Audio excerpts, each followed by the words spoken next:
Hi, welcome back guys. This is your friend, the Nika Fanfics. Back with amazing fanfiction. This is the series of What if Deku had Ratlike Mutation Quirk? Now before starting, please give this video a like and subscribe to the channel if you want more videos like this. Now let's get into the fanfic. Chapter 1, Another Chance. He was dying. Splinter knew this with the certainty of a warrior who had seen death too many times in the eyes of enemies, in the still faces of those he'd failed to save, in mirrors during his darkest hours. Each breath rattled in his chest, shallow and wet. The rebar jutting from his abdomen had missed his lungs by sheer luck, but that luck had run out long ago. The shredder had left him there after their battle.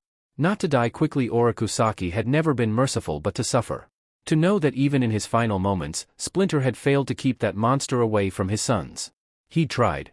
God, he'd tried so hard to draw the Foot Clan's attention, to give Leonardo, Raphael, Donatello, and Michelangelo time to escape this nightmare timeline. But the Shredder was relentless, and the world above had become his empire. There was nowhere left to hide. The sewers around him echoed with distant screams. Somewhere out there, his sons were running. Or fighting. Or dying. I should have accepted the daimyo's offer. The thought burned worse than the wound. Years ago, they'd been offered sanctuary in another dimension, safety, peace, a chance to simply be. But Splinter had refused, too proud, too afraid of what leaving Earth might mean. How many of his choices had led them here? How many secrets had he kept, thinking he was protecting them? If he'd told Leonardo everything about the Foot Clan from the beginning, would his eldest son's curiosity have drawn Saki's attention? If he'd trained them differently, harder, would they have been ready? If I could do it all again. The wish formed unbidden, desperate. He wanted more time. Time to let Leonardo be a child instead of a soldier bearing the weight of his brothers' lives. Time to truly understand Donatello, to bridge the gap his brilliant son's mind had created. Time to laugh at Michelangelo's jokes instead of scolding him for not taking things seriously enough. Time to tell Raphael that his anger didn't make him unlovable, that Splinter understood that rage because he'd carried it himself for so long. Time to be the father they deserved, instead of the desperate survivor he'd become. Do you mean that? Splinter's eyes snapped open, or tried to. His vision swam with darkness and pain. Who? Do you mean it? That you would do it all again? The voice was strange, layered somehow, as though multiple people spoke in imperfect unison. Young and old. Hopeful and bitter. Hallucination, perhaps. Blood loss playing tricks. Or perhaps one of the Western religions had been right all along, and this was God come to judge him. What did it matter? What harm was there in answering? Hi, Splinter whispered, tasting copper. With all my heart. Silence stretched. Then, quieter, even if it meant giving up everything you are? Your name, your form, your world? Splinter's paw, so weak now, barely able to twitch, curled against the concrete. If it would give my sons a second chance, I would sacrifice anything. Even myself. Then the bargain is struck. The voice shifted, grew solemn. A life for a life. A new beginning for a new beginning. Your wish will be granted, Hamato Yoshi. But the path will not be what you expect. I don't understand. You will. When you wake, you'll remember. Both lives. Both worlds. Use that knowledge well. The world dissolved into light. Izuku was dying. He'd known it the moment Shigaraki's hand had pierced his chest, fingers wrapped around what was left of his shattered ribcage. The numbness spreading through his limbs only confirmed it. Even One for All's embers were fading now, guttering like a candle in a storm. Around him, the landscape of his mindscape materialized the place where the vestiges dwelt. They stood in a circle, glowing and solemn, watching him with expressions that made his chest ache worse than the physical wound. Pride. Sorrow. Regret.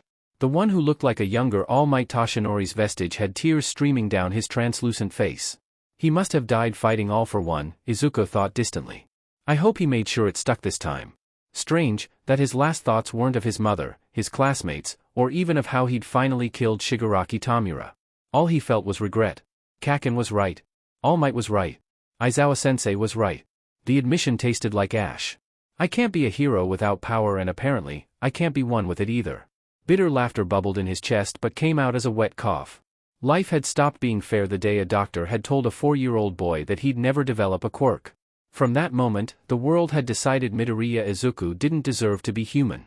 But he'd tried anyway. Kept trying, kept smiling, kept breaking himself into smaller and smaller pieces in the hope that somehow, it would be enough. And look where it had gotten him. All Might, dead. UA in ruins. His friends scattered or worse. Japan itself a war zone.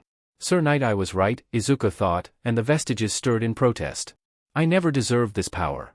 You all would have been better off choosing anyone else. Finally seeing sense, huh, nerd? The voice cut through his despair like a knife, sharp, mocking, and impossibly familiar. Too bad it cost you everything. Izuku's eyes widened. Who? Oh, come on. You're supposed to be smart. The voice dripped with sarcasm. Think. One for all holds the vestiges of every user, right? So why are there 9 of us standing here when there should be 11? Ice flooded Izuku's veins. No. If this is some desperate last grab at immortality, all for one, you can. Wrong villain, Greenie. Try again. A pause, almost amused. Who else had complete control over one for all from the beginning? Who do you think had the stockpiling quirk first? Izuku's breath caught. Yeah. The darkness in the mindscape shifted, and a figure emerged, young, bitter, with eyes that held centuries of regret. I'm the idiot who made a deal with the devil and med everyone who came after me. The first bearer. The one who crafted the gift and turned it into a curse. Then why didn't you? Izuku's voice cracked. Why didn't you help us? If you've been here all along. You think I've just been sitting on my hands? The first user's laugh was hollow. I've been here longer than any of them, kid. Long enough to learn things. To access abilities buried so deep in one for all that even all for one forgot about them. His eyes glinted. Including the quirk all for one stole a week before he gave his brother this power. A quirk called New Game Plus. Izuku blinked. New game. But that would mean. Yeah. Do over. Rewind. Control plus Z on reality itself. The first user's expression darkened. But nothing's free. You know that better than anyone. A quirk that can rewrite reality needs fuel, and there's only one currency that matters, life for life. Understanding crashed over Izuku like a wave. Oh. Yeah. Oh. The first user stepped closer. Every time I thought about using it, every time I watched one of you suffer and die for a war I started, I couldn't pull the trigger. Because it would mean choosing. Which user dies so the others can try again? He gestured at the circle of vestiges. How do you make that choice? But now. Izuku's voice was barely a whisper.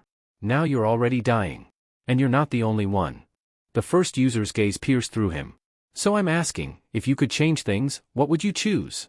What's the one thing that broke you before you even had a chance? The answer came easily. Painfully. His quirklessness. Everything had gone wrong because of that. If he'd been born with a quirk, Kaken wouldn't have turned from friend to bully. If he'd had one, he wouldn't have needed to destroy his body learning to use one for all. If he'd had power from the start, maybe he could have saved Eri sooner. Saved Sir Night-Eye. Been strong enough that All Might didn't have to sacrifice everything. Is that your wish? The first user asked quietly. To be born with a quirk of your own? Yes, Izuku breathed. Then a life for a life. A second chance for a second chance. The first user's form began to dissolve. Don't worry, kid. You won't be alone this time.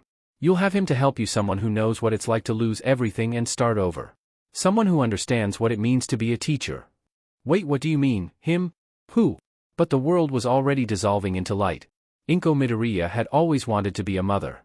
Even when her boyfriend had walked out the moment she'd said I'm PRGNNT, even when her family had offered her money to take care of it quietly, she'd refused. She would have this baby. Her baby. Even if she had to do it alone. But when the cramps came at only 7 months, when the bleeding started and wouldn't stop, Inko had been certain fate was about to be cruel one final time. The DLVRY room had been chaos. Nurses running.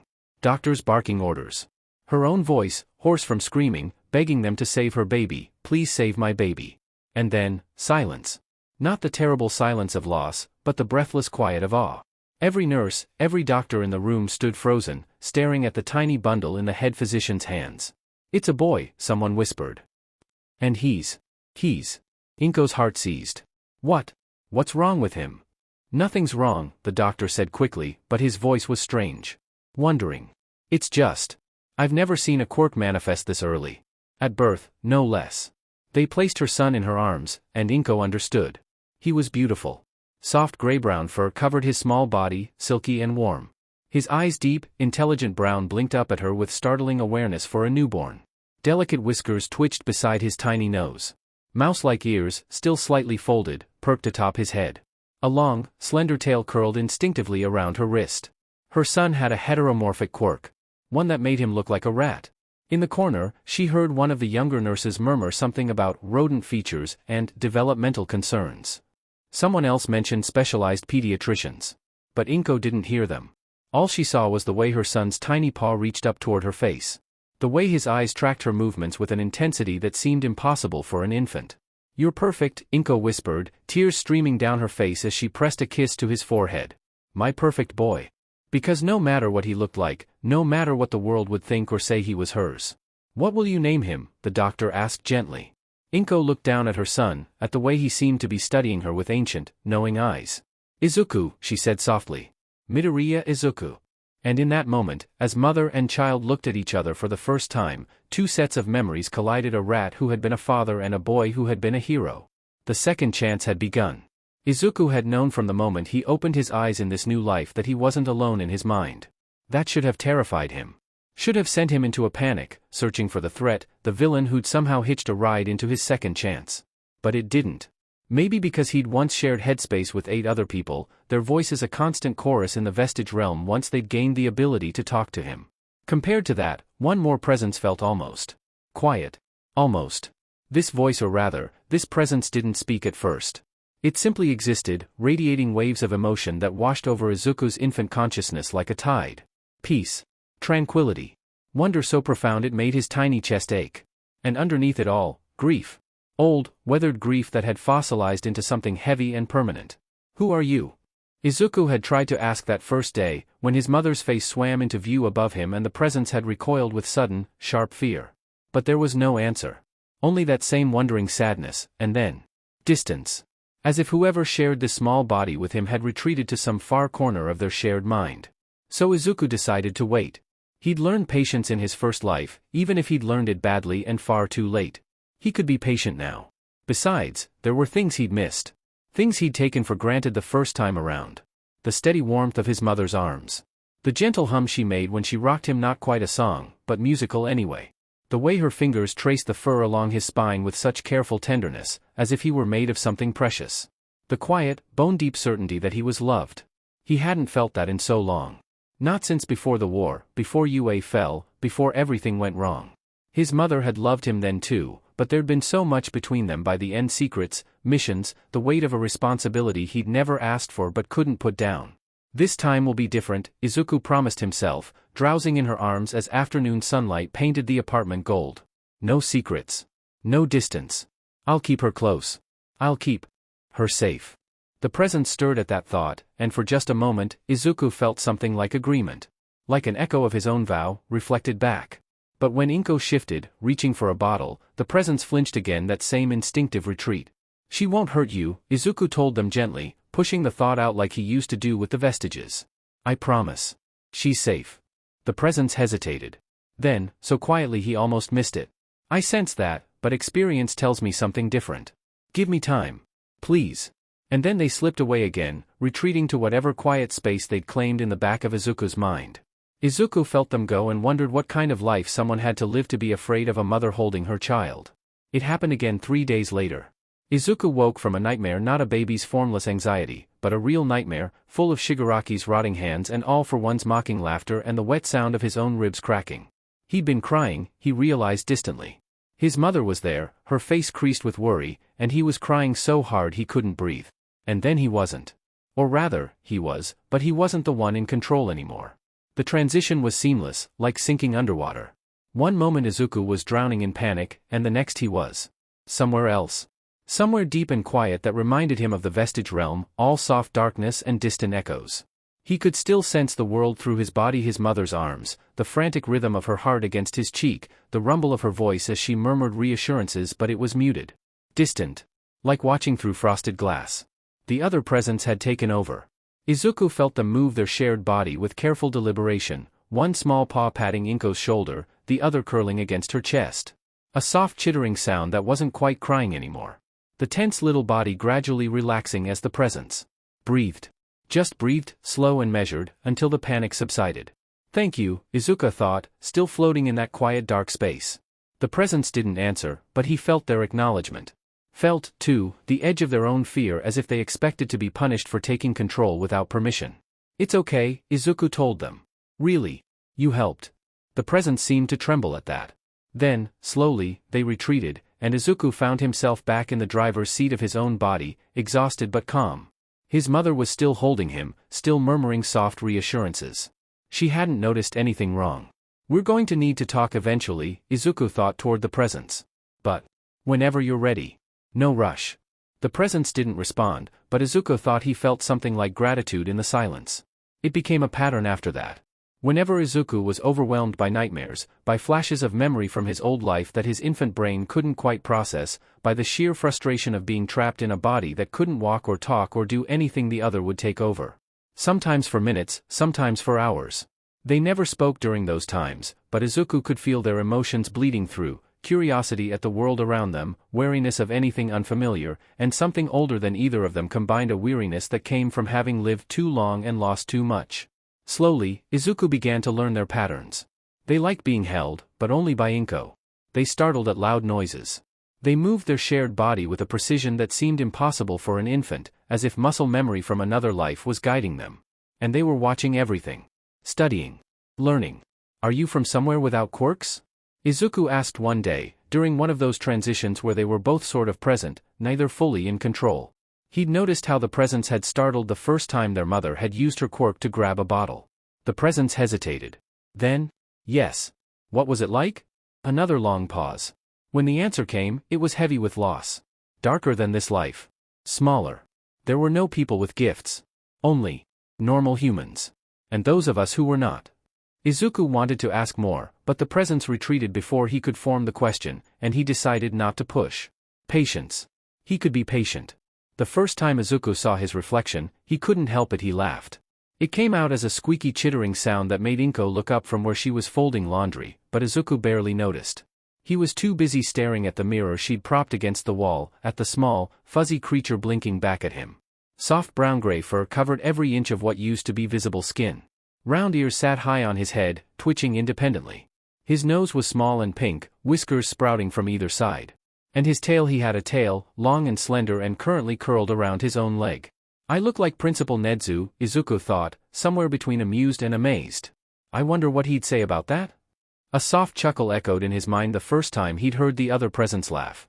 Who is Principal Nedzu? Izuku blinked. Seriously? I assume that's someone I should know? He's only the principal of UA High School. Izuku reached up to touch his own ears, marveling at how soft they were. And he's kind of the only animal in Japan with a quirk. Well, until now, I guess. Ah, there was a long pause. What's a quirk? This time, Izuku actually froze, one paw still tangled in his ear. You really don't know? The present seemed almost embarrassed. Should I? I mean, you saw Mom use her quirk, and that freaked you out. But I thought you were just. Izuku stopped himself. The presence was from somewhere there were no quirks, of course they wouldn't know. Okay, crash course, a quirk is a superpower. Almost everyone's born with one nowadays.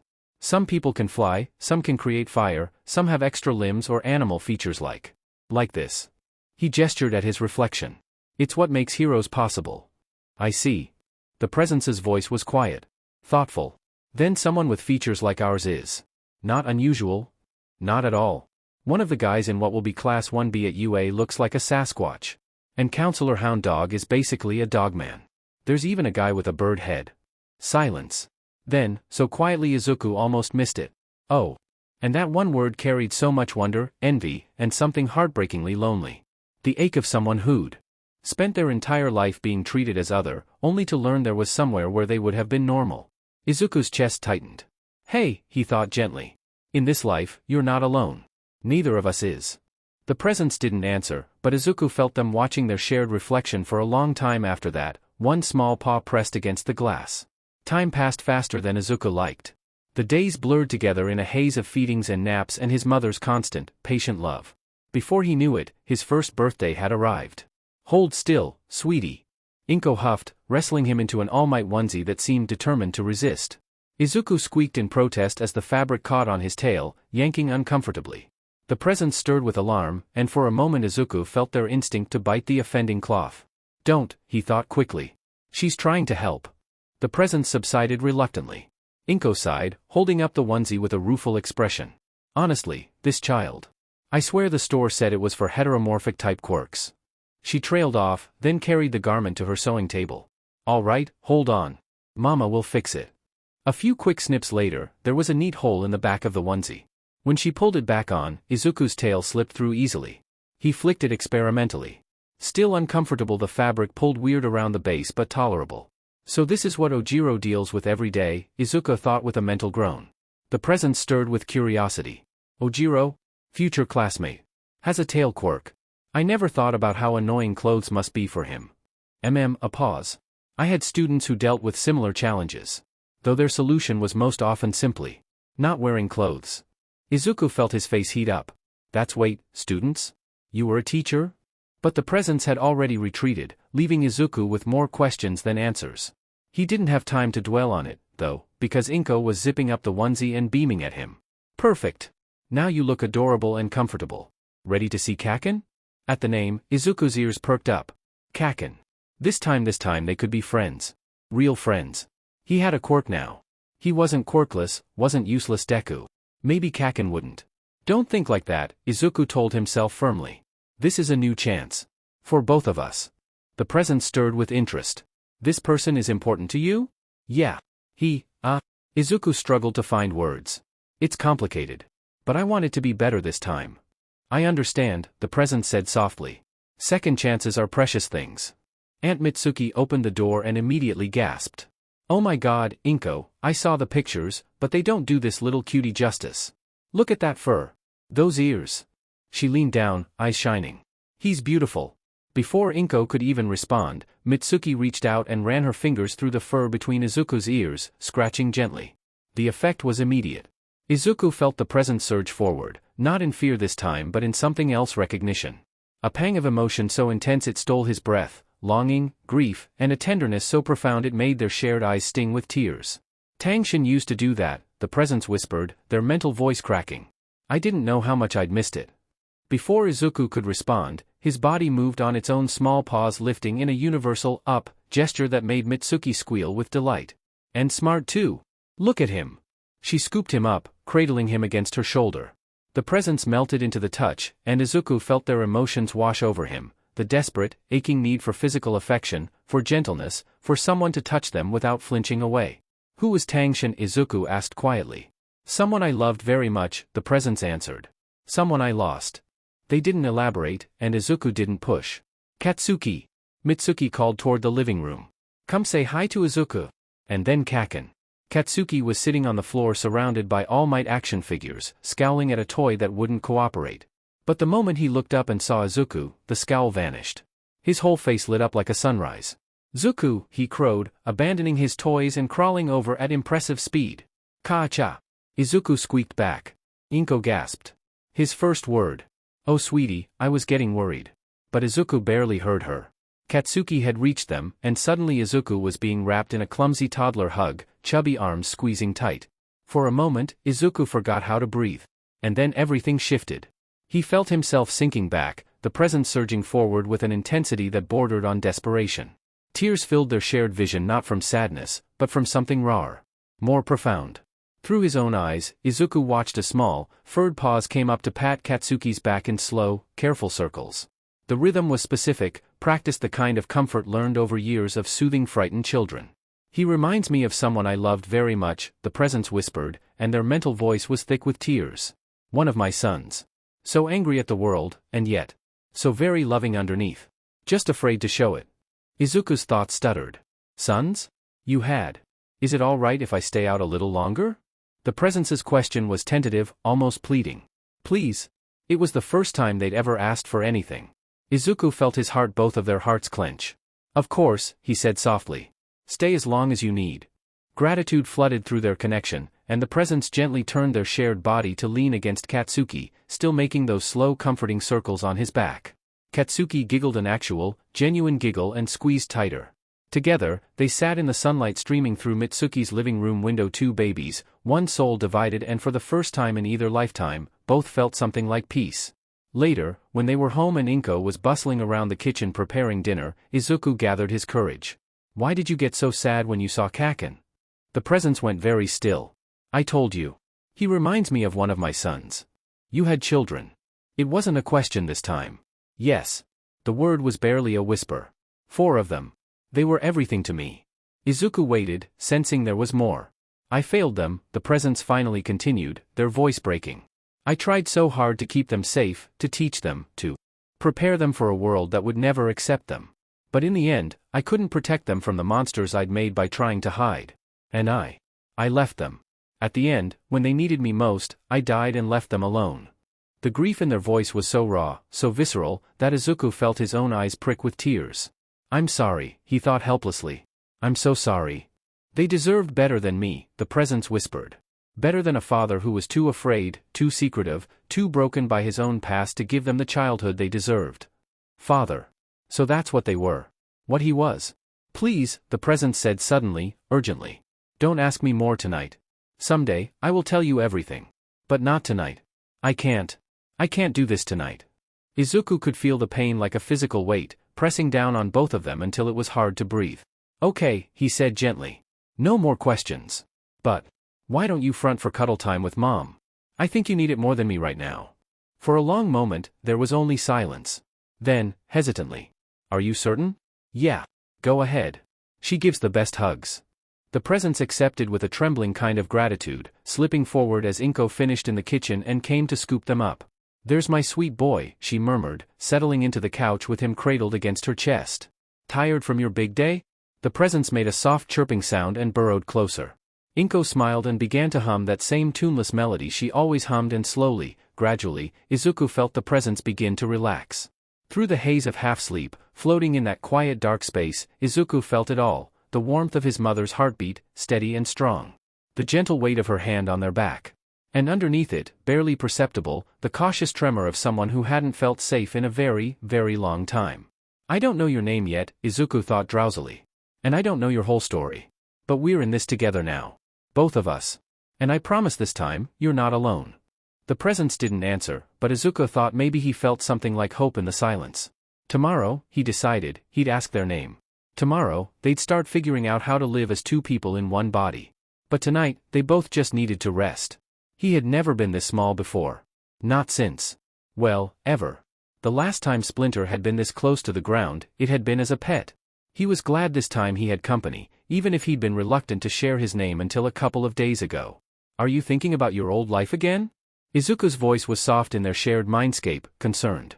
I can feel when you get sad. Forgive me, Splinter murmured. Old ghosts are difficult to banish. You don't have to banish them, Izuku said quietly. You don't have to face them alone anymore. Splinter felt warmth bloom in his chest, their chest at the words. It was strange to exist in another's mind, but not entirely foreign.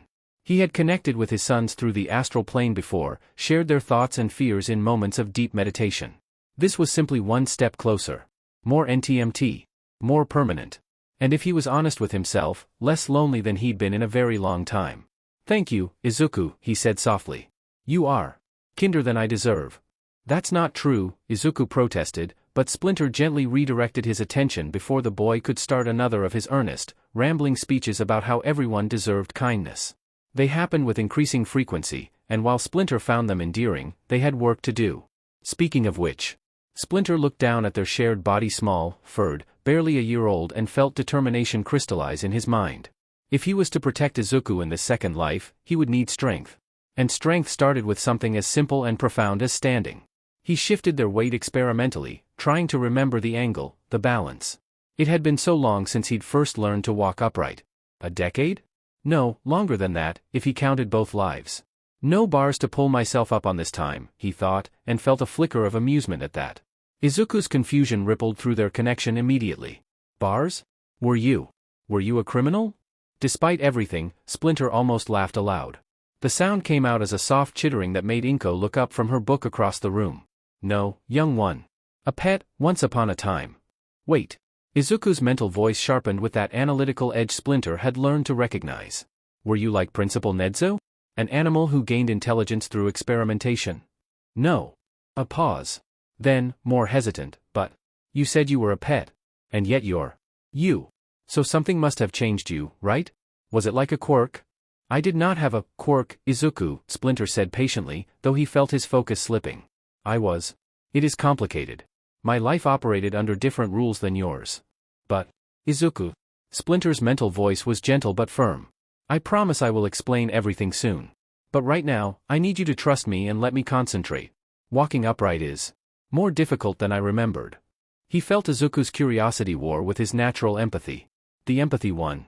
Okay, the boy said softly. But you'll tell me soon? The whole story? Soon, Splinter agreed, and meant it. With Izuku's mental chatter quieted, Splinter turned his full attention to the task at hand. He placed one small foot flat against the soft carpet of the living room, testing the angle, feeling the muscles so weak, so underdeveloped tremble with the effort of supporting even this tiny body's weight. Instinct screamed at him to drop to all fours. It would be easier, faster, more stable. But instinct was what he was defying. Again. He had done this once before, dragging himself upright against the bars of his cage because it made Yoshi so happy to watch him practice. He had done it trembling and terrified, with mutagen burning through his veins and his mind expanding too fast for his body to follow. This should be easier. He knew how to walk. He remembered the precise shift of weight from heel to toe, the subtle adjustments of posture and balance.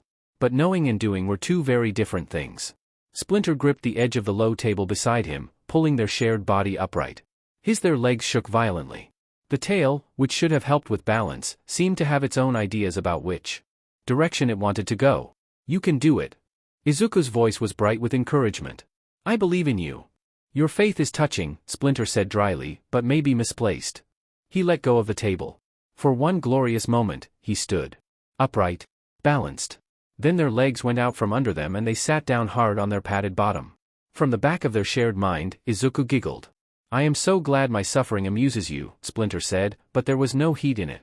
In fact, he found himself smiling a strange, unfamiliar expression on their small face. Sorry. Izuku was still laughing.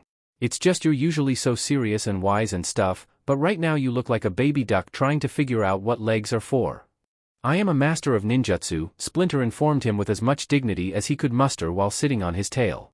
I have trained warriors. I have faced demons both literal and metaphorical. I will not be defeated by bipedalism. Ooh, big word, Izuku teased, and Splinter felt a surge of affection for the boy's growing confidence. When they'd first started truly communicating, Izuku had been hesitant, almost deferential. Now he was beginning to relax, to show his humor. It was good to hear. Now silence, please, Splinter said with mock severity. We must focus. He tried again. And again. And again. Each time, he made it a little further before falling.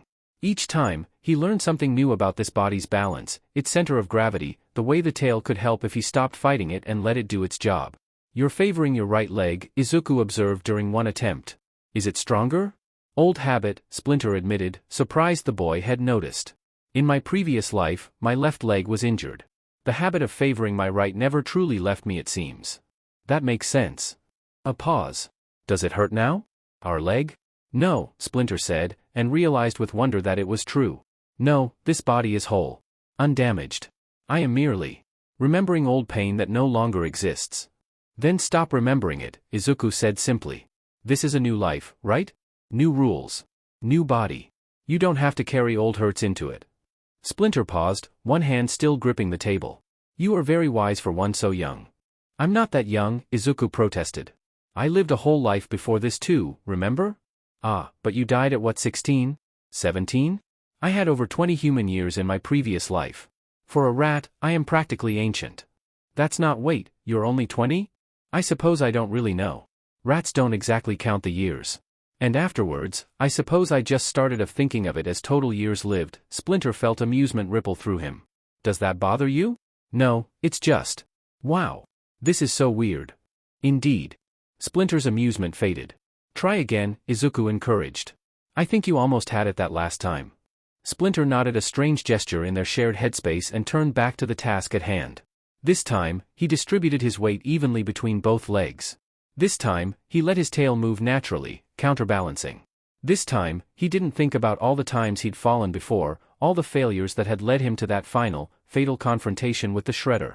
This time, he just stood. You did it. Izuku's voice was bright with joy. You're standing. Do not distract me, again, Splinter warned, but he was smiling. Their small body swayed gently, tail twitching, but he was upright. Now comes the difficult part. Slowly, carefully, he lifted his right foot. Shifted his weight. Put it down 6 inches forward. He didn't fall. Oh my gosh, you're walking. Izuku was practically bouncing in their shared mindscape. You're actually walking. One step is hardly. Splinter took another step. Then another. Each one steadier than the last, muscle memory from 2 lifetimes finally syncing with this new body's capabilities. Across the room, Inko had set down her book and was watching with wide, shining eyes. "Go to Mom," Izuku urged. "She'll be so happy." And Splinter, who had spent so long being afraid of this woman's kindness, afraid of accepting it, afraid of needing it, found that he wanted to see her smile, wanted to feel her pride. He took another wobbling step toward her. And another. "Izuku?" Inko's voice was breathless, hopeful. "Are you?" He took one more step, then another, and suddenly he was there, small arms reaching up toward her. She swept him up with a cry of joy, tears streaming down her face. "That's it, baby. That's my clever, wonderful boy." She held him close, pressing kisses to the top of his head between his ears. "I'm so proud of you. So proud." Splinter felt his throat tighten, their throat, with emotions he couldn't quite name. Pride, yes. Accomplishment. But also something deeper, warmer. This is what it feels like to be celebrated, he thought with wonder. Not for surviving. Not for being strong enough to endure. Just for trying. For growing.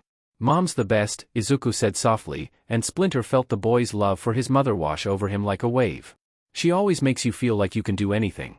"She reminds me of someone I lost," Splinter admitted quietly.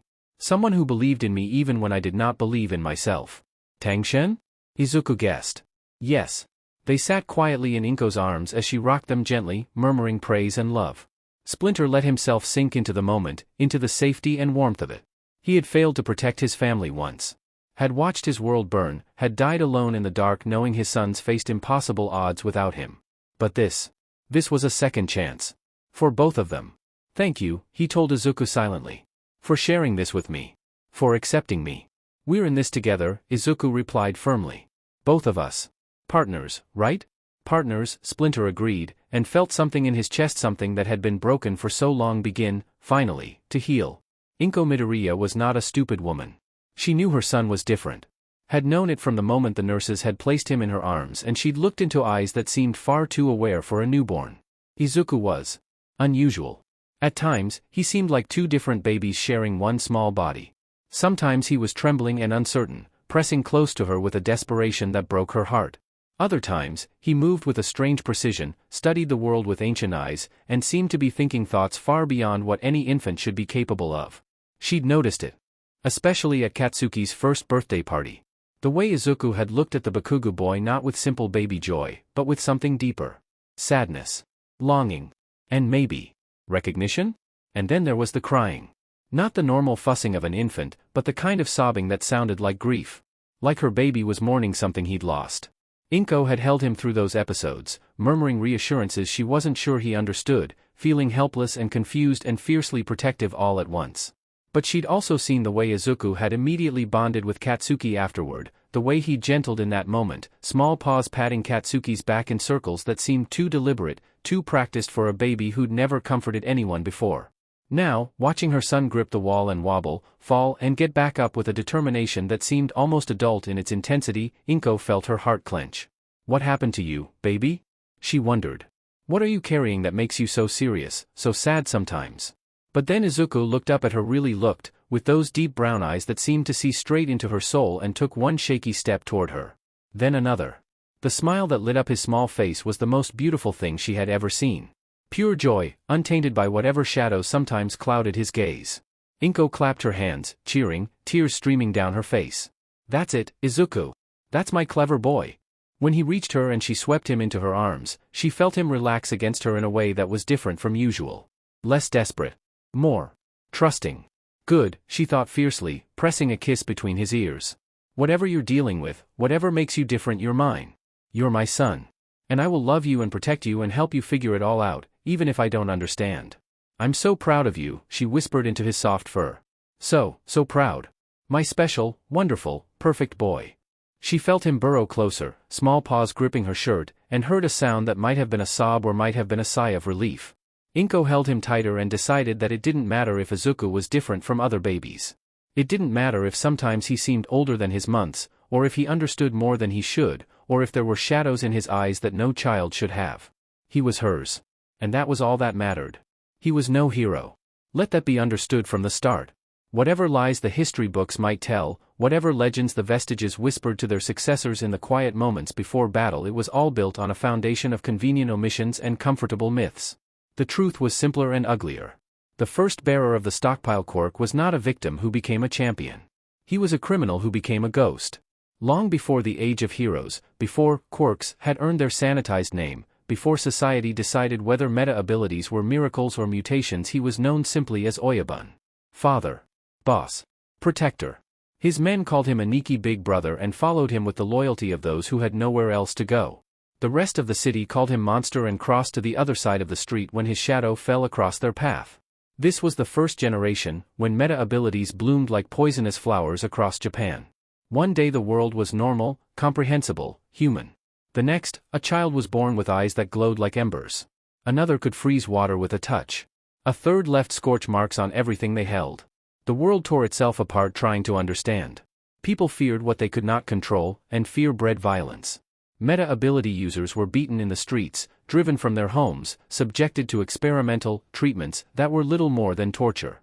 The government pretended the problem didn't exist. The police looked the other way. And in that chaos, the Oyabun saw opportunity. Protection became his trade. If you were one of the blessed, if your skin was the wrong color, if your body was the wrong shape, if flames danced in your palms or your bones were too heavy for your skin, he could make the fear go away. For a price. His organization stretched across 3 prefectures, a network of safe houses and legitimate businesses that hid the strange ones in plain sight. The police turned a blind eye because he kept the riots contained. Politicians came to him in secret because he kept the chaos from spreading to their districts. He wasn't kind. He wasn't altruistic. But he was effective. And he built an empire in the shadows. The Oyabun had always known he possessed a meta-ability of his own, though it was subtle enough that he'd spent the first 30 years of his life dismissing it as nothing. He simply grew stronger over time, not like a man who trained religiously, but like a battery slowly accumulating charge. Month by month, year by year, he could feel something building in his bones, his blood, his very cells. A reservoir of potential that never seemed to empty. But it was passive. Invisible. Useless for the kind of work that required immediate, flashy results. So he ignored it. Built his empire on cunning and ruthlessness instead. Pretended he was normal, just a very intelligent businessman who happened to traffic in the supernatural. For 15 years, he ruled unchallenged. And then he came. The man in the porcelain mask arrived on a Tuesday afternoon in late autumn. The Oyabun had been in his office, a converted warehouse in the industrial district, reviewing ledgers when his lieutenant burst through the door, face pale and hands trembling. "Aniki," the man gasped. "There's someone." He just walked through the front gate. Our guards didn't even try to stop him. They just moved aside. Like they couldn't help themselves. The Oyabun had faced down meta users before. Dangerous ones. He kept his voice calm, controlled. "How many men does he have with him?" "None. He's alone." That was either extreme confidence or supreme stupidity. The Oyabun gestured to his desk drawer, where his pistol waited. "Show him in. And stay close." The man who entered moved like smoke given form, fluid, inevitable, impossible to grasp. His face was smooth and expressionless, but his voice when he spoke was warm. Almost friendly. "Oyabun. I've heard impressive things about your organization." The Oyabun remained seated, a calculated show of disrespect. "You have me at a disadvantage, stranger. You know my name, but I don't know yours." The man inclined his head, and somehow the gesture felt mocking. "You may call me All for One." A chill ran down the Oyabun's spine at those words, though he couldn't have said why. Something in the way the man said it, not a name, but a declaration. A statement of purpose. "An unusual name," he said carefully. "An accurate one."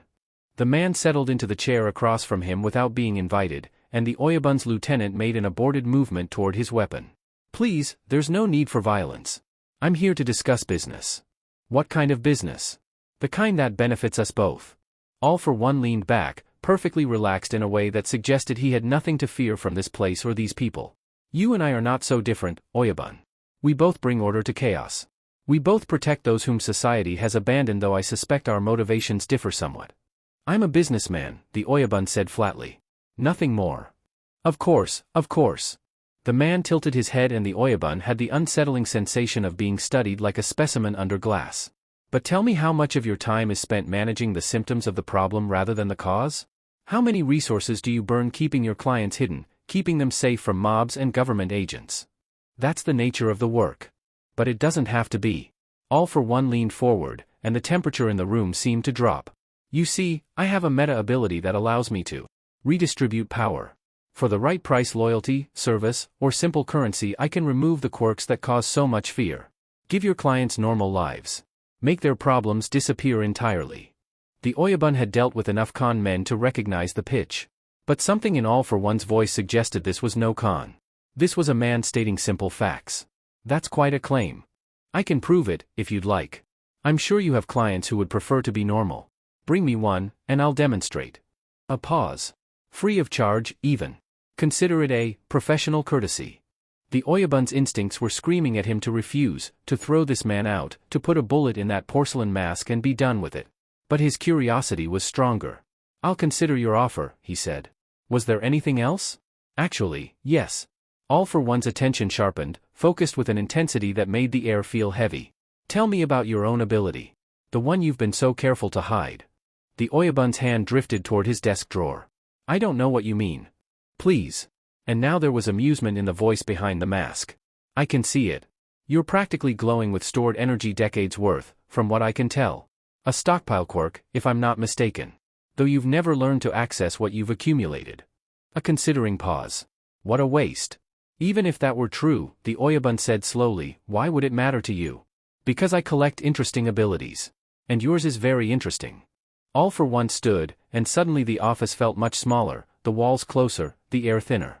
Here is my proposal. You have a power you do not use. One you've spent your entire adult life ignoring. Let me take it off your hands, and in return, I will give you something far more valuable than raw strength. And what's that? Purpose.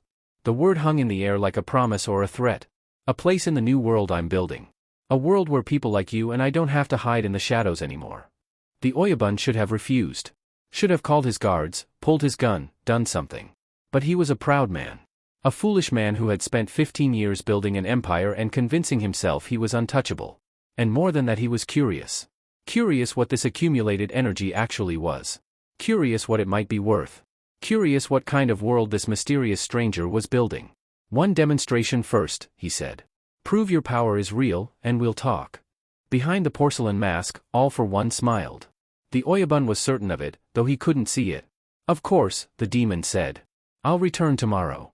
All for One returned the next day with a gift, a young girl, no more than 7, whose hands wept constant flames that she couldn't control. The Oyabun recognized her, the daughter of one of his clients, a factory worker who paid protection money to keep her safe. Watch, All for One said simply. He reached out and touched the girl's forehead. The flames vanished. Just stopped. As if they'd never been.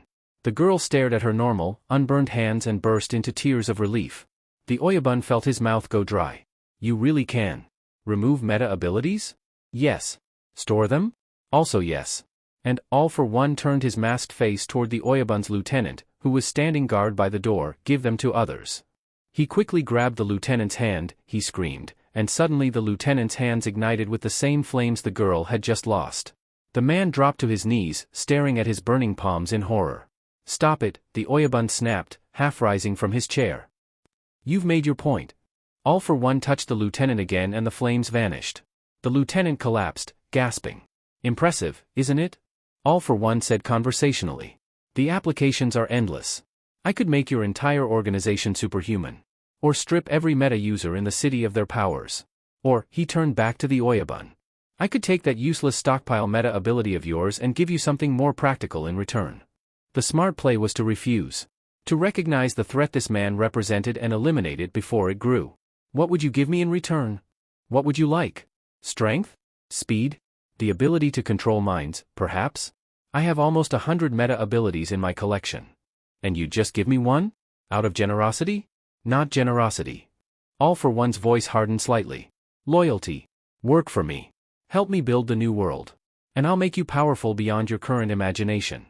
The Oyabun looked at the weeping girl, at his trembling lieutenant, at the demon who could apparently reshape reality with a thought. He thought about his empire, his clients, his reputation as untouchable. And he made the worst mistake of his life. All right, he said. Take it. The pain was beyond anything he had ever experienced. It wasn't the sharp agony of a knife wound or the dull throb of broken bones. It was fundamental, a tearing sensation that reached into the very core of his being and ripped something essential away. He felt his meta ability leave. Felt a decade of accumulated energy pour out of him like water from a shattered vessel, like blood from a severed artery, like life itself being drained away. And in that terrible, crystalline moment of violation, he finally understood exactly what his meta ability had been doing all this time. Stockpiling. Not just energy, but potential. Life force in its rawest form. Every breath he'd taken, every meal he'd eaten, every moment of rest, his meta ability had been siphoning off tiny fractions of that vitality and storing it away. For 40 years, his body had been a battery charging itself without his knowledge or consent. And now All For One was taking it all. The Oyabun's knees buckled. He collapsed against his desk, gasping, hollow, empty in a way that transcended physical sensation. He should have died. Should have simply ceased to exist, body and soul, the moment that much of his life force was torn away. But he didn't die. His consciousness remained, tethered to that stolen energy like a fish hooked through the gills. He was in the meta ability now, a ghost bound to his own power, screaming soundlessly as All For One examined his prize with clinical interest. Fascinating, the demon murmured, and the Oyabun could hear him even without ears, could perceive him even without eyes. Even more potential than I expected. And still growing, even now, feeding on my own power. Yes. This will do nicely. No, the Oyabun tried to scream. Give it back. It's mine. Mine. But All For One couldn't hear him. Or perhaps he simply didn't care. The Oyabun watched helpless, raging, incorporeal as the demon looked down at his collapsed body with something almost like pity. You should have asked what I plan to do with it, All For One said to the dying shell. But then, people like you never do. You think you're predators. You have no idea what real monsters look like. He stepped over the Oyabun's body and walked out, taking 40 years of accumulated life with him as casually as if he'd pocketed spare change. The lieutenant rushed to his boss's side, calling for doctors, for help, for anyone. But the Oyabun was already gone. Not dead, that would have been kinder. Just absent. A ghost tethered to a stolen meta ability, invisible and unheard, screaming into a void that would become his prison for the next century and a half. He didn't know how much time passed before he saw another person. Existence in the void was strange, timeless and yet eternal, conscious but without form or substance. He clung to his hatred like a drowning man clings to driftwood, because it was all he had left. All he was anymore. Hatred for All For One, who had stolen his life. Hatred for himself, for being fool enough to let it happen. And then movement. All For One's presence again, close enough to perceive. And another voice, weak and defiant and crackling with barely suppressed fury. I don't want your power, brother. I don't want anything from you. Brother? The Oyabun focused his attention and suddenly he could see again. Not with eyes, but with the strange second sight that came from being part of the quirk itself, from existing as an awareness bound to energy. A young man knelt in what looked like a vault, all sharp angles and desperate thinness. Yoichi, he heard All For One call him. The Demon King's younger brother, apparently. The frail idealist who'd been locked away because he refused to support his brother's vision of a new world order. You were always too weak to survive on your own, All For One said, and there was something almost tender in his voice. Something that made the Oyabun's non-existent skin crawl with revulsion. You need strength, little brother. Let me give it to you. Let me help you become what you were always meant to be. I won't let you. But All For One didn't wait for permission. Didn't negotiate or persuade. He simply took the stockpile quirk from his own body and forced it into his brother's. The Oyabun went with it. For one disorienting, wonderful, terrible moment, he was in a body again. Yoichi's body. He could feel the young man's revulsion, his desperate attempt to reject the power being forced into him like poison into veins. And then he felt something else. Something that made his fury falter and his awareness expand. Yoichi had a quirk of his own. A small, pathetic, almost useless thing that let him pass abilities to others. A meta ability so weak it had barely registered when it manifested. But combined with the stockpile. Oh, the Oyabun thought, and felt something like a cut through his rage. Oh, this changes everything. The two quirks touched. Merged. Became something new, something that could stockpile power and pass it on, growing stronger with each generation, each user adding their own strength to an ever-expanding reservoir. One for all was born in that moment. And the Oyabun, trapped within it, understood with horrifying clarity that his imprisonment had just become permanent. Years passed. Then decades. Then generations. The Oyabun remained, a ghost in the machine, watching as Yoichi's kindness and determination shaped what should have been a weapon into something noble. Watching as the power passed from hand to hand, each new bearer adding their own strength, their own will, their own purpose to the stockpile. He despised it. Despised the heroism, the self-sacrifice, the endless parade of idealistic fools throwing themselves at All For One like moths at a flame. They called themselves heroes. Martyrs. The last hope against tyranny. The Oyabun called them idiots. But more than the users themselves, he despised being helpless. Trapped. Forced to watch as his power, his legacy, was used for someone else's crusade against the monster who'd stolen it in the first place. His hatred festered like an infected wound. His will clung to that core of stolen energy, learning, adapting, growing more aware with each passing bearer. And he learned something the other vestiges, the echoes of the previous users that lingered in One for All, never suspected. The stockpile didn't just accumulate power. It accumulated knowledge. Every quirk that passed through One for All left an imprint. Every technique, every secret, every scrap of understanding. And because the Oyabun had been there from the very beginning, because he was bound to the core of the quirk itself rather than being a mere echo, he remembered all of it.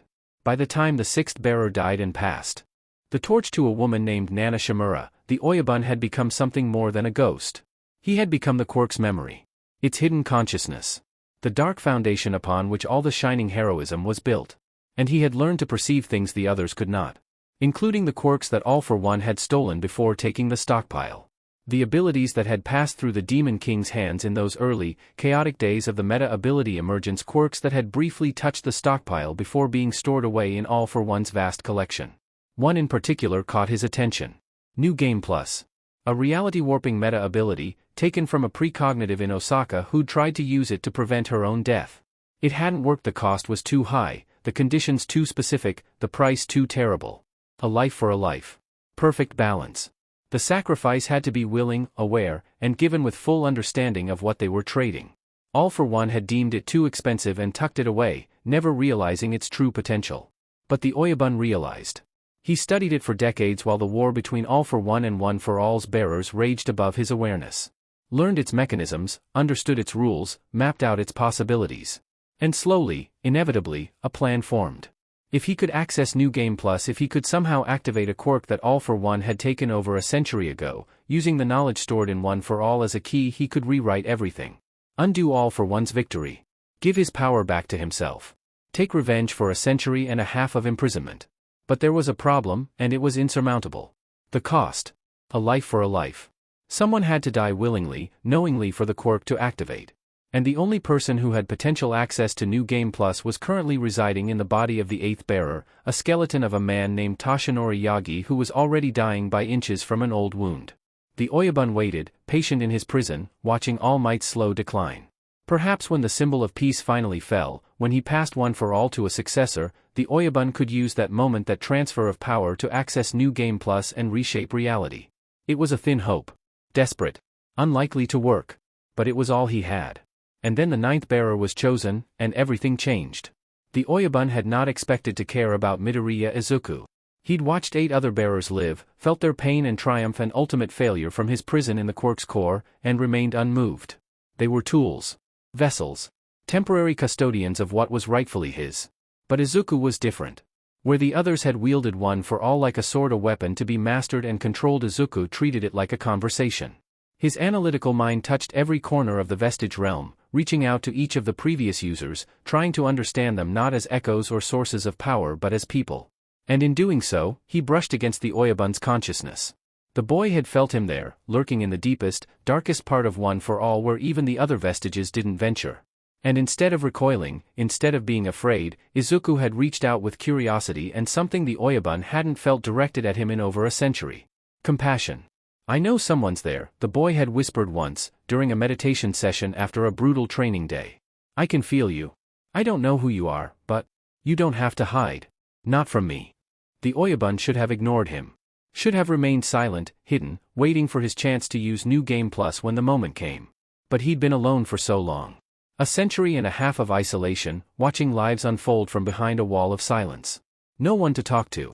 No one who even knew he existed. So he'd responded. Just once. Just a flicker of acknowledgement, a ripple in the vestige realm that said, "Yes, I'm here." And Izuku, being Izuku, had started talking to him. Not demanding answers. Not trying to command or control. Just talking.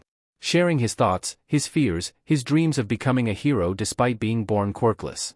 Treating the Oyabun like a person instead of a ghost or a monster or a mistake. The Oyabun told himself it didn't matter. That he was simply gathering information, learning about this new bearer, looking for weaknesses he could exploit when the time came. But that was a lie. He came to like the boy. Came to look forward to those quiet moments when Izuku would retreat into meditation and share his day, his struggles, his small victories. Came to feel something almost like pride when the boy pushed past his limits and stood back up. Came to see in him a reflection not of what the Oyabun had been, but of what he could have been if he'd made different choices. If he'd protected people because it was right instead of profitable. If he'd built something good instead of an empire of shadows. And then one day, idly curious about the boy's background while Izuku slept, the Oyabun traced his genetic lineage using the quirk's strange omniscience. One for all connected to its users on a fundamental level, wove itself into their DNA. And because the Oyabun was bound to the quirk's core, he could follow those connections backward, mapping bloodlines through the generations. He followed Izuku's line. Through his mother Inko. Through her parents. Through their parents. Back and back and back, through over a century of births and deaths and marriages and branches splitting off the family tree. And then he found it. The connection. Distant, diluted by 5 generations of intermarriage and genetic drift, but unmistakable. Midoriya Izuku was his descendant. The Oyabun's consciousness reeled, unable to process it for a long moment. It was impossible. It had to be impossible. And yet, hadn't there been a woman who he'd spent a few glorious months with? That woman had a daughter that the Alya had never known about. That daughter had children of her own. The bloodline had continued. Branched. Spread. Changed surnames through marriage, moved to different cities, forgot the old Yakuza connections. Until one thread of it produced a green-haired woman named Midoriya Inko. Who had a son. My blood, the Oyabun thought, stunned and shaken and feeling something dangerously close to joy for the first time in a century and a half. This boy carries my blood. Everything changed in that moment. This wasn't just another bearer. This was family. The only family he had left after all these years of being a ghost. The Oyabun watched Izuku with new eyes after that. Saw not just a vessel for one for all, but a child frightened and determined and so desperate to prove himself worthy. Saw someone who deserved better than the fate that had befallen every other bearer. Better than a war that had already cost 8 lives and would cost his 2 if nothing changed. Not him, the Oyabun thought fiercely. I won't let this boy die for a fight that was never his. And when Izuku's body began to fail, when the strain of using one for all at higher and higher percentages started shattering his bones, when his organs began shutting down from the accumulated damage, when his heart stuttered toward an inevitable, catastrophic stop, the Oyabun made his decision. He would save his descendant. Even if it cost him everything. Even if it meant finally, truly dying. The problem was elegantly simple and impossibly complex. New Game Plus required a willing sacrifice. A life given freely, with full knowledge of what was being traded. Perfect balance, one soul to rewrite reality for another. Izuku could qualify. He was dying anyway, and if the Oyabun explained the situation, the boy would probably agree. He was self-sacrificing enough, heroic enough, stupid enough to throw away his second chance if it meant saving others. But the Oyabun would not sacrifice his own blood.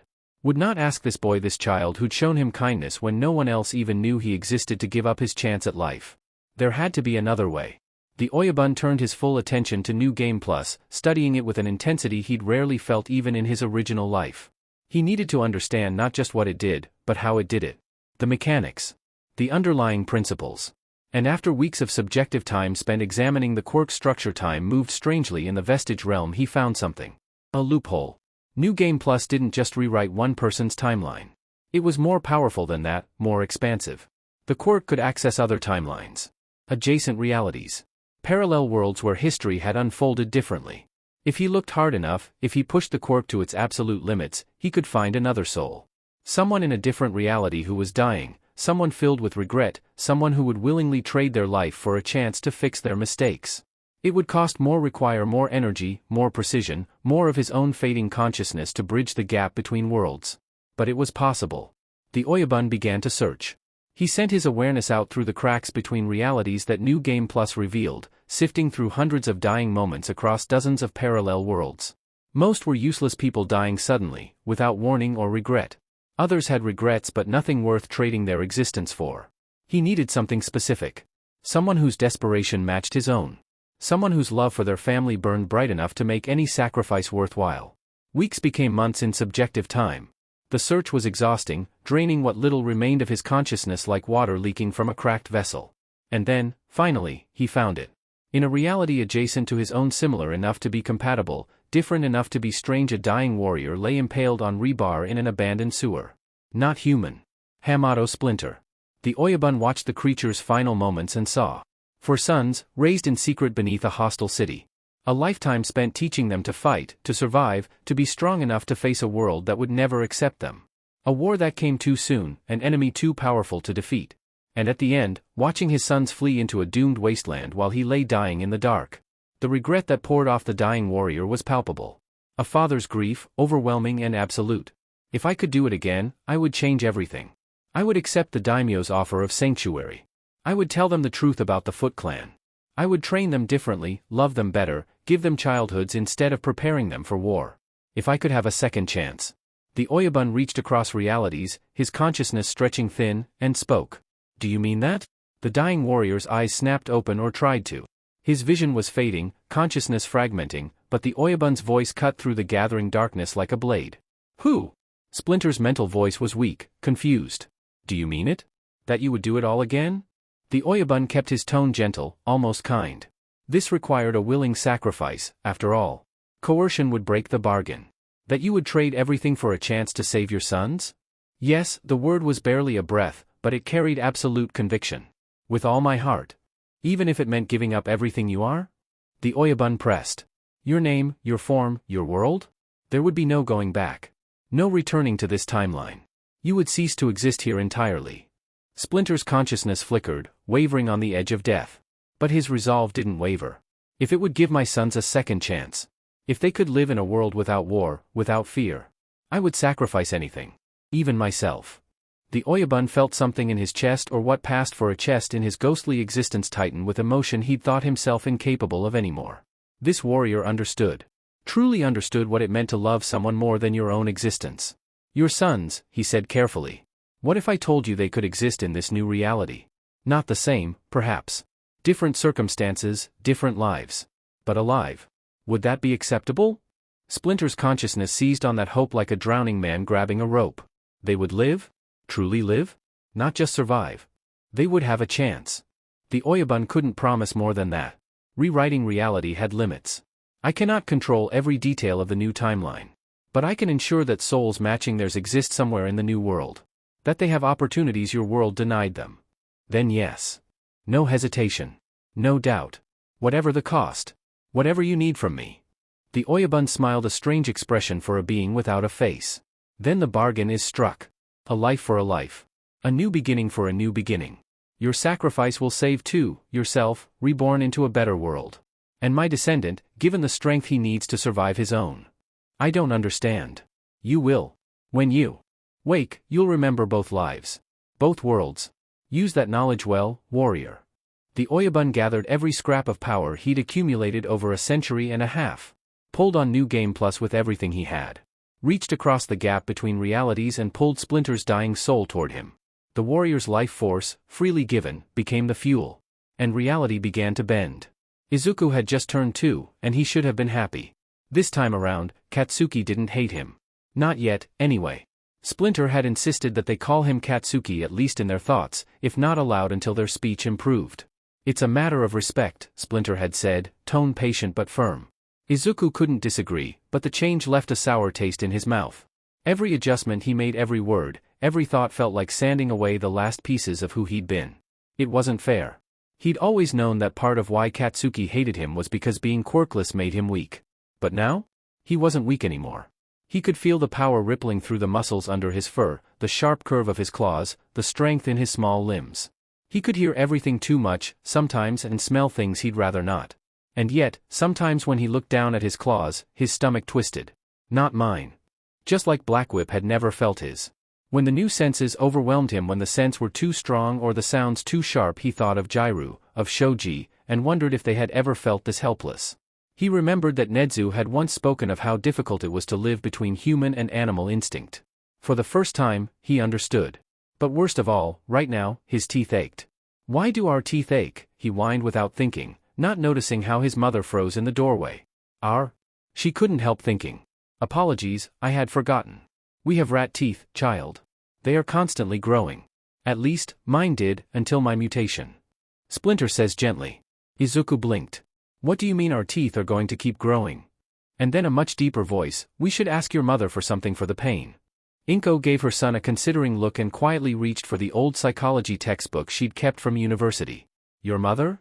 She remembers thinking, once upon a time, that her baby was like two very different babies, one serious and sometimes afraid of her, the other more light-hearted and seeking comfort, and she remembers her psychology course, and how it pertains to quirks, and an ancient part of the course on did, and wonders, does she truly have two children instead of one? She does research, finds that, go figure, there are specific chew toys for children with heteromorphic quirks, and orders 3. Age 2.5, after the birthday party. After his playdate with Katsuki, Izuku had grown quiet.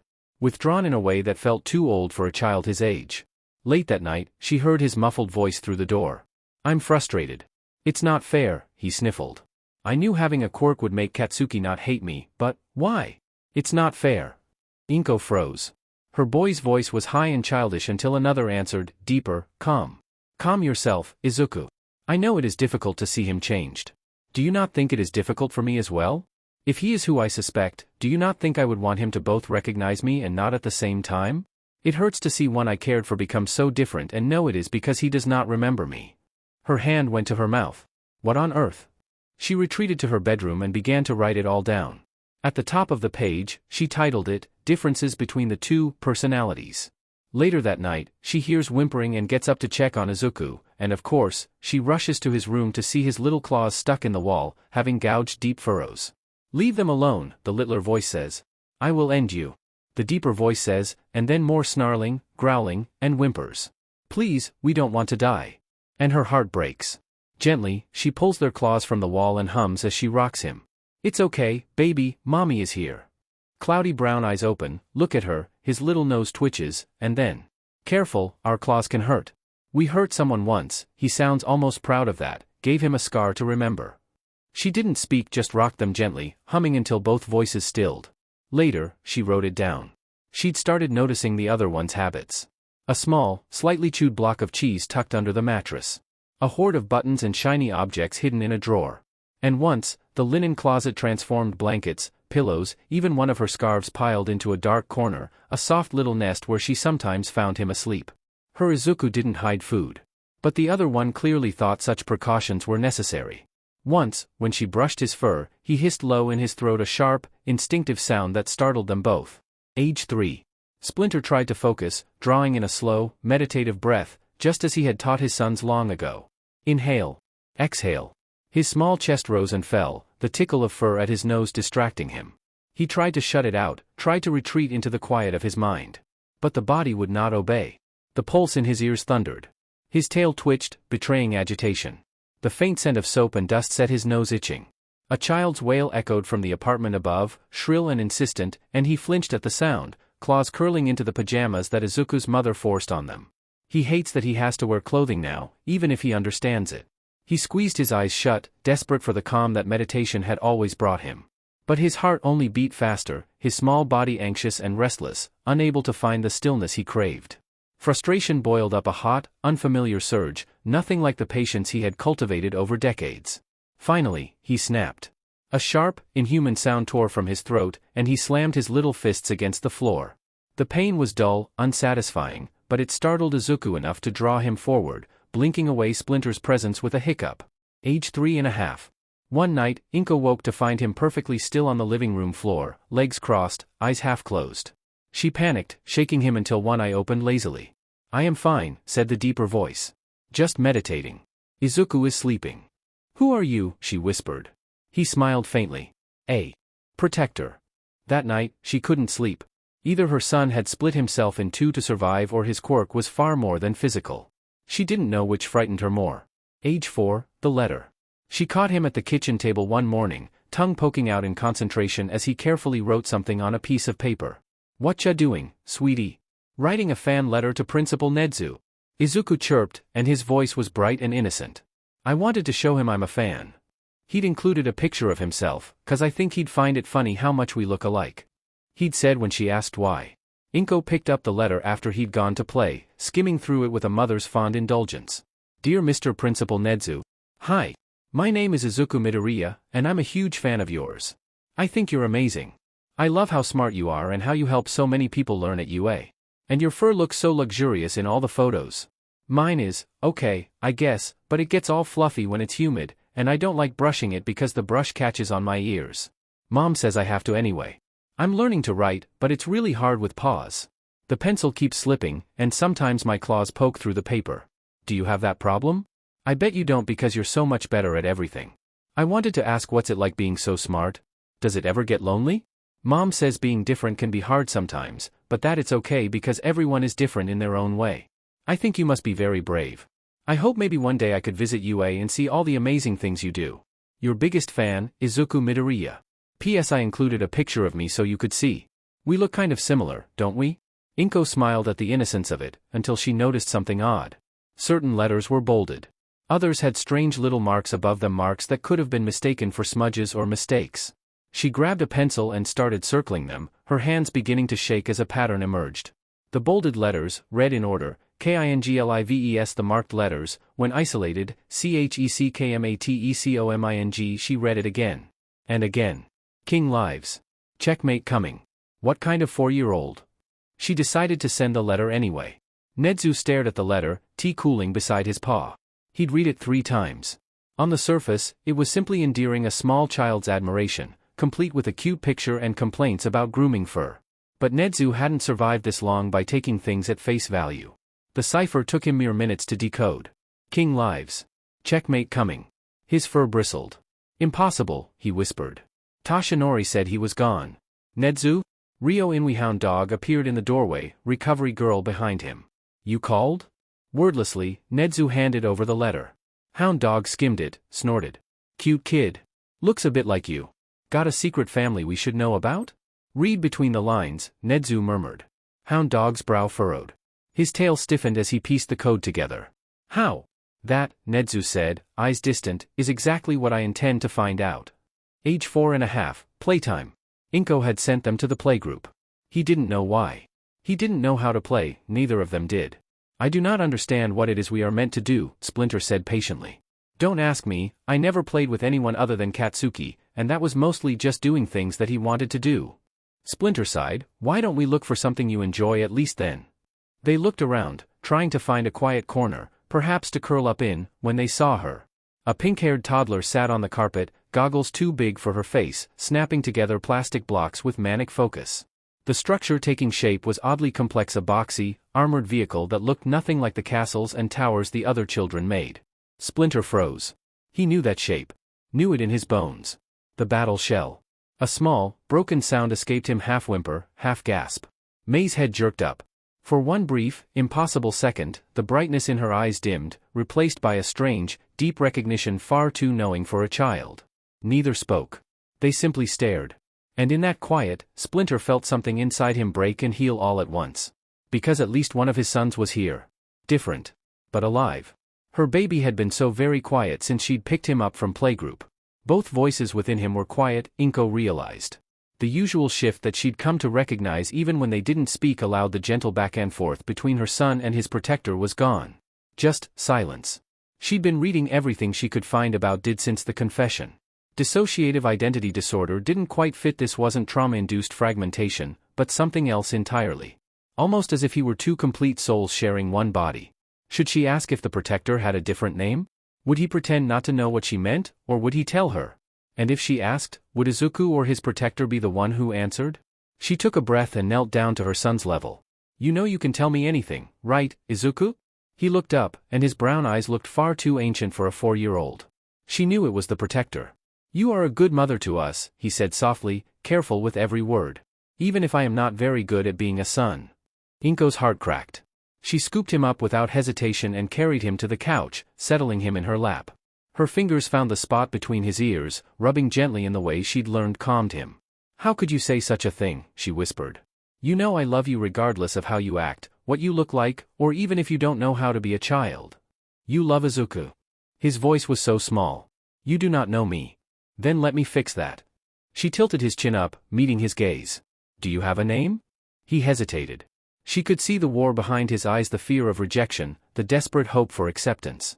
Hamato Splinter. Oh. Her baby's protector had a name, a full name, with a family name that sounded Japanese. Hamato. She'd have to look it up later, see if there was any significance. But for now, then it's a pleasure to meet you properly, Splinter. She pressed a kiss to his fuzzy forehead. You are as much my child as Izuku, no matter what. His eyes went watery. You are a very kind human. I am sorry if I have given you trouble. Inko noted the phrasing. Human, as if he weren't one himself but didn't comment. Not yet. There would be time for questions later. Did something happen today? She asked gently. Nothing to concern yourself about. Please don't do that. She cupped his face in her hands. Even if you are my son's protector, I want to hear about your worries, your dreams, your hopes. You don't have to carry everything alone. He was quiet for a long time. Then, so softly she almost missed it, I shall try. Thank you for listening. Inko held him close, humming softly until his tense little body relaxed in her arms. My sons, she thought with fierce determination. Both of them. And I will protect them both. Nedzu was many things. A creature of indeterminate species. Principal of the most prestigious hero school in Japan. Mate to two wonderful heroes who somehow tolerated his particular brand of chaos. But he was also an animal. And though he'd long since learned to cage his instincts with years of logic and reason built around that primal core, he was not immune to them. All for one scientists had been the ones to create him. They'd poked and prodded and broken and rebuilt him until something new emerged from the cage. Something that could think, plan, speak. Something that could hate. He'd eliminated them all with extreme prejudice. He'd never called it justice, only survival. But any mention of that man, the one who had funded it all, who had watched with interest as they tore him apart, could still send those same instincts roaring to the surface. Which was why Ryu Inui, also known as Hound Dog, was currently sitting on the floor of Nedzu's office, the small principal curled in his lap as Ryu gently stroked the fur between his ears. Breathe, Ryu rumbled, voice a low, soothing growl. You're safe. He can't touch you. But he's alive, Nedzu whispered, paws clenched tight around the letter pressed to his chest. Tashinori said he was gone. We all believed. Tashinori believed what he saw, Chiyo said from her perch at his desk, studying the photograph that had come with the first letter. But if this child is right, all for one simply very good at staying dead when it suits him. Nedzu's ears flattened. The urge to run, to hide somewhere dark and small, clawed at his chest. Ryu's arms tightened around him, grounding him. You're not there anymore, the counselor said firmly. You're here. With us. Nedzu forced himself to breathe. Once. Twice. The panic didn't leave, it never truly did, but it receded enough for him to think. To plan. That was the difference between now and then. In the cage, he'd had no control. Now he did. He uncurled his paws and looked again at the photograph, a small child with brown-gray fur, round ears, and intelligent eyes. I want to meet him, Nedzu said quietly. Find out how he knows what he knows. Protect him if he needs it. No. Chiyo's voice snapped sharp as a whip. Absolutely not. Nedzu blinked. Excuse me? The elderly hero hopped down from the chair and marched over, cane tapping with every step. If All for One is truly alive, his people are watching. Especially you. The last thing we need is a child hurt because you couldn't resist your instincts. Nedzu's mouth opened to argue, but Ryu spoke first. She's right. If AFO's network sees you suddenly interested in a random 4-year-old, they'll look into it. And if this kid knows enough to warn you, then he's already a target, Chiyo finished grimly. Or will be, the moment anyone realizes what he knows. Nedzu's claws dug into the paper, frustration warring with fear. The logical part of his brain knew they were right. The part that had survived the cage, the part that still remembered being small and helpless and alone, wanted nothing more than to scoop up this child and hide him away somewhere safe. Then what do you suggest? He asked, forcing his voice to remain steady. I can't just ignore him. He's a child. A child who's managed to stay safe so far, Chiyo said. Which means he, or whoever's with him, is being careful. We should take our cue from that. So I do nothing? Just wait and hope? Not nothing, Ryu said slowly. Nothing obvious. Nothing that would draw attention. A letter, Chiyo said suddenly. He wrote to you. You write back. Nedzu blinked. I receive hundreds of letters from children every month. I can't respond to.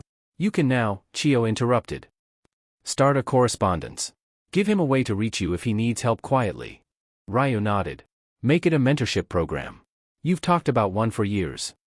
Supporting young minds, remember? Make it official. This kid can be your first participant. Second, Chiyo corrected. You'll need another child to make it look legitimate. Nedzu's mind spun, logic reasserting itself over instinct. A letter-writing program for gifted youth. Educational exchanges. Harmless on the surface, but a direct line to Midoriya Izuku.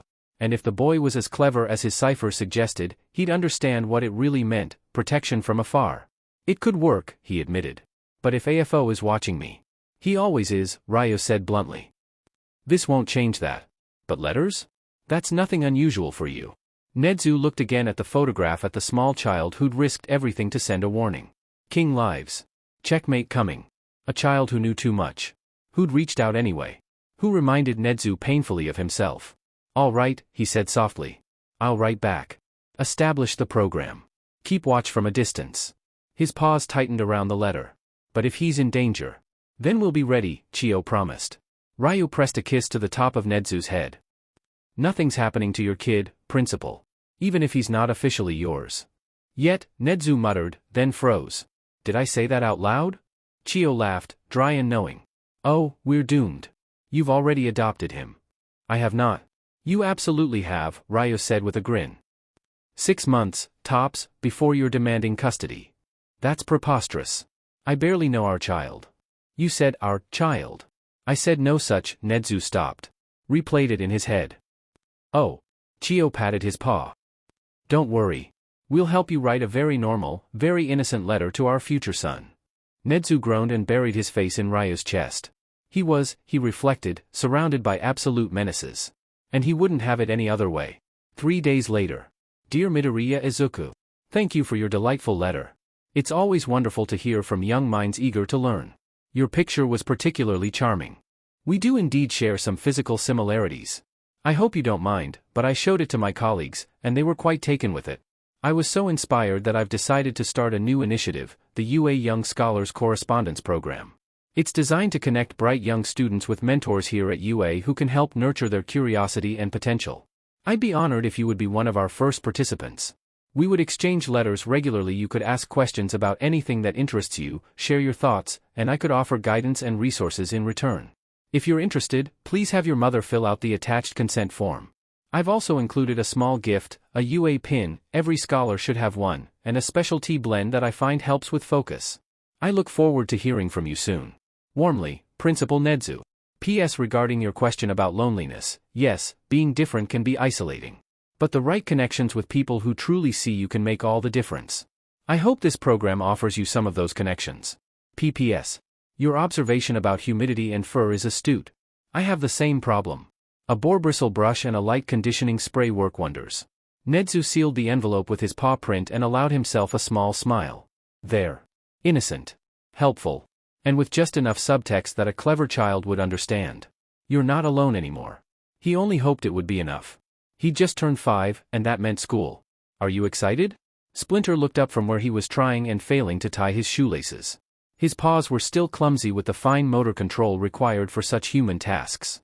No, he said honestly. I have not been around too many humans. Inko paused in the doorway, her expression softening. Oh. Is Izuku not going to school today? He asked if I would. It was strange, being asked to front for school. But Izuku had presented sound logic. I've learned it all before. I'll be bored out of my mind.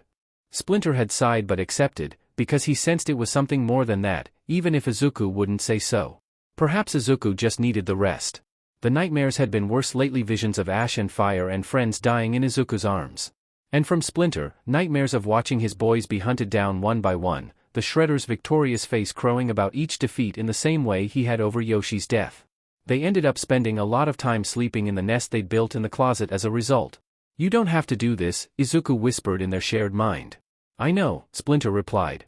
But I will. Rest, Izuku. I will handle today. Inko knelt down and gently took over the shoelaces, her fingers quick and practiced. You'll do fine, sweetheart. And if it gets too overwhelming, tell the teacher you need a break. Okay? Splinter nodded, not trusting his voice. In the year since his confession, Inko had noticed more about her son's protector. He was the one who more often than not would be sleeping on the floor of Izuku's room, or curled up in the closet like he was hiding. He was the one who was more distant with the other children at playgroup, watching from the shadows rather than joining in. And he was the one who, even though they'd had their breakthrough, still flinched sometimes when she moved a little too fast. She pressed a kiss to his forehead. I love you. Both of you. I know, Splinter whispered. Thank you. His body felt wrong. Everything felt too small, too light, too fragile. His tail flicked anxiously through the specially tailored hole in his pants, the fabric pulling uncomfortably at his fur. He missed his yukata. It had never felt so tight, so restricting. This modern clothing was a cage of cotton and seams. Splinter walked into the classroom and was instantly assaulted by sound, smell, and motion. 23 children. All talking, laughing, moving. The fluorescent lights buzzed overhead, too bright and harsh.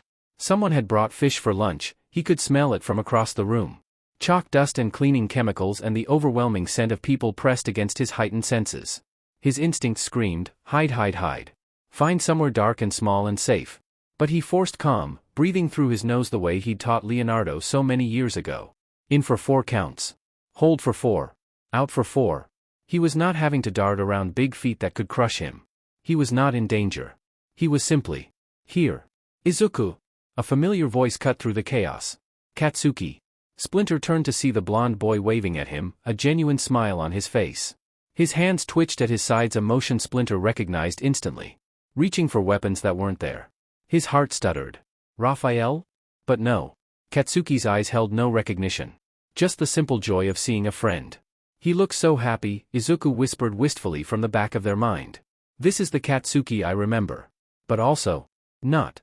Splinter understood the sentiment perfectly. This Katsuki was brighter, softer, unmarred by the bitterness that came from bullying a quirkless boy.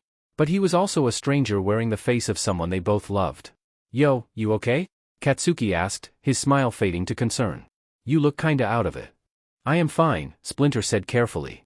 Just tired. Yeah? Well, don't fall asleep in class. Teach will get real grumpy about that. Katsuki grinned and punched his shoulder lightly, a gesture of affection that made Splinter's chest ache. So much like him, he thought. So much, and yet. At what the adults called recess, they were expected to go outside and play, much like with a playgroup, but outside instead of inside. He still didn't know how to play. Race you to the fence. Katsuki challenged, already bouncing on his heels with barely contained energy. Izuku was almost beaming. He wants to play with us. Let's play. Splinter hesitated. I do not think. Go ahead, Izuku urged. Have fun. You deserve it. Very well. They took off running, and for a moment, just a moment, Splinter felt something like joy. The wind in his fur, the ground beneath his feet, the simple pleasure of movement. And then his leg moved wrong.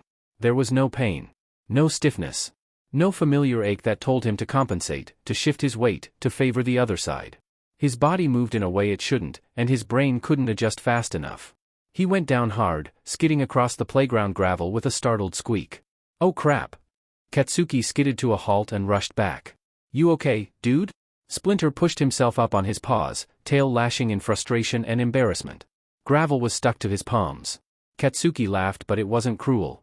It was the laugh of a child who'd seen something funny, nothing more. He reached down and hauled Splinter to his feet with surprising strength. You trip over your own tail or something? Something like that, Splinter muttered. Katsuki's grip lingered for a moment, steadying him. You're kinda weird, you know that? I have been told. Nah, like. Good weird. Katsuki's grin was crooked, genuine. You're cool, Izuku. Different, but cool. And then he was off again, racing toward the fence and leaving Splinter standing there, something warm and confusing lodged in his chest. He helped us up, Izuku whispered, wonder in his mental voice. Just like the log. But backwards. Yes, Splinter said, remembering a similar incident where Raphael had actually helped out in training, and no one, including him, had been ready for it. Yes, he did. I'm sure we'll get used to it someday. The teacher praised him twice during lessons for being such a polite young man and so quiet and well-behaved. Splinter nodded and said nothing. Quiet was easy. Quiet was safe. Quiet was what you did when humans were unpredictable and you couldn't afford to draw attention. But apparently, in this context, quiet was also good. Humans were very strange. Watching her baby come home, looking tense and upset judging by the folded ears, Inko didn't know what to do for him. Rough day, she murmured as she helped him out of his backpack. Overwhelming, he admitted. So many human children. Once again, she noted how Splinter didn't seem to see himself as human. There wasn't much she could do about that. Although there was research on did and how it affected quirks, there had been no recent studies. She supposed she'd just go one day at a time, as she had been so far. You did great, sweetheart. I'm proud of you. He grumbled something unintelligible and wandered toward the living room. She let him go, returning to the kitchen but looking back occasionally. What she saw astounded her. Her baby was dropping into a stance that looked oddly familiar, though he looked frustrated when he almost toppled over. Then a step forward. Strike. Pivot. Block. He flowed like water for a few seconds, graceful and precise. Then his face twisted in anger as he overcompensated, stumbled, and snarled. Step forward. Strike. Stumble. Try again. strike, pivot, fall. His fist lashed out in frustration, claws raking across the wall and leaving deep furrows in the plaster. Splinter, Inko's voice was soft, concerned. What are you doing? Trying to retrain our body. His voice came out rougher than intended, frustration bleeding through every word. But it just isn't working. The last word was growled out, and then his ears flattened as she came closer. Whatever for? Training. He forced himself to breathe, to find calm. I learned these forms when I was much smaller. I thought it would help us. To become a hero. To be strong enough to, he cut himself off. But I cannot even complete a basic kata without falling. He tried again, forcing himself through the motions. Step, strike, pivot. His leg buckled, and he went down, catching himself on his paws before his face hit the floor. For a moment, he just knelt there, breathing hard, tail lashing behind him. I miss my balance, he said quietly. My strength. I feel like a stranger in our own body. Do you want to talk about it? He looked at her, then sighed. The first time I learned these forms, I was much smaller. Learning from within my cage. Inko took a deep breath. Not going to get mad. Not going to get mad. Who had caged her boy? She'd just have a few words with them. She promised herself that much. And when I was bigger, I always had to compensate for my injured leg. Now that I have neither thing, it is frustrating. Injured leg? My own fault.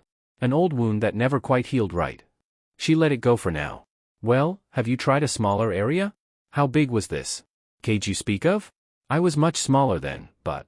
He stood and walked to one end of the couch, then paced exactly 3 steps forward. About from here to here. Perhaps a little wider. Inko had to take deep breaths. That was barely large enough to turn around in, never mind do any of those complicated moves. Don't get mad, don't get mad, don't get mad, she repeated over and over. Then she sighed and knelt beside him, one hand coming to rest gently between his ears. Then let's help you feel at home again, she said softly. We'll figure it out together. You're not alone in this, Splinter. You never have to be alone again. She stood and began pulling cushions off the couch. Why don't you show me, step by step? And we'll do this. She arranged the pillows on the floor, creating a boxed-in area roughly the dimensions he'd indicated: small, confined, safe. His eyes went wide, then soft. Thank you, Mother, he said quietly. Inko tried not to cry. It was the first time Splinter had called her that. Nedzu stared at the blank paper before him, pen poised thoughtfully. The young scholar's initiative needed to appear legitimate. One participant, especially one who'd sent cryptic warnings about all for one, would raise questions. 2 participants looked like the start of a program. But the second participant needed to be chosen carefully. Someone whose inclusion wouldn't raise eyebrows. Someone whose guardian would see this as an honor, not a threat. Someone who would benefit from the program but wouldn't accidentally stumble into dangerous waters. His pen moved decisively across the page. Dear Todoroki Enji, I hope this letter finds you well. I am writing to inform you of an exciting new initiative here at UA, the Young Scholars Correspondence Program. After much consideration, I have selected your son, Todoroki Shudo, as one of only 2 inaugural participants in this exclusive program. His impressive quirk development and mature demeanor for his age have not gone unnoticed, and I believe he would benefit greatly from early mentorship and intellectual engagement. The program is quite selective. Shudo and one other exceptionally gifted child will be the first participants. I felt it was important to begin with a limited number of students to ensure the program's quality before expanding further. Should you consent, I would exchange educational letters with Shudo, covering topics ranging from quirk theory to leadership development. All correspondence will, of course, be available for your review. I believe this could be highly beneficial for Shudo's future hero career, and I hope you will grant your permission. Respectfully, Principal Nedzu. P.S. I have enclosed some information about the program structure for your review. Please note that all materials and correspondence are designed to supplement, not replace, his current training regimen. Nedzu sealed the letter with a satisfied nod. Endeavor would never turn down an opportunity that positioned his son as exceptional and exclusive. And having Shudo in the program would provide perfect cover for his correspondence with young Midoriya. 2 gifted children. 1 program. Both deserving of protection, though only one knew the real danger lurking in the shadows. It would have to be enough. Splinter sat in meditation, legs crossed, breathing slowly and evenly. The house was quiet. Inko was asleep. Even the city outside seemed to have settled into stillness. Thanks for going today, Izuku said softly in their shared mind. I just couldn't. You need not thank me, Splinter replied. We share this body, this life. Your burdens are mine. Still. Izuku's mental voice was small. You made friends. Kinda.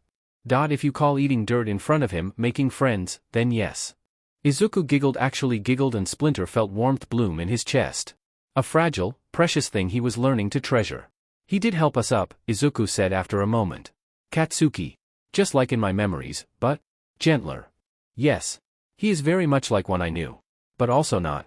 It is complicated. Silence stretched between them for a long moment. Then, quietly. Will you ever tell me everything? Splinter sighed, a deep, weary sound that echoed in their shared space. Much of my story is not meant for young ears, even if said ears belong to a spirit older than this body suggests.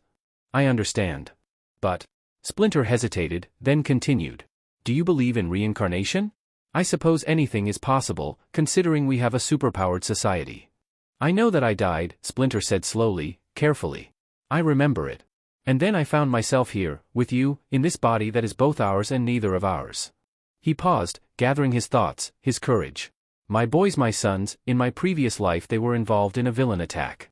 I do not know what became of them after I fell. But I do not believe the villain would have left them alive. His mental voice wavered. Katsuki. He is so much like my second eldest, Raphael.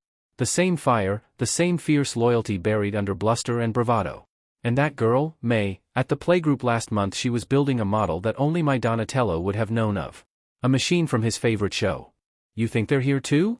Izuku's voice was filled with wonder. Reincarnated, like you? I may be projecting.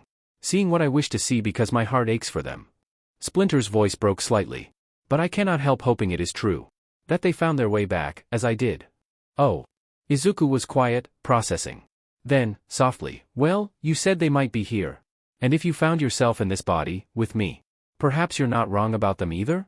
Maybe we'll find them. Maybe they'll find us. Splinter felt something tight in his chest loosen, just a little. Perhaps. But for now, we should sleep. We have school again tomorrow. Okay. Good night, Splinter. Good night, Izuku. Splinter settled into their nest in the closet, pulling the soft blankets close.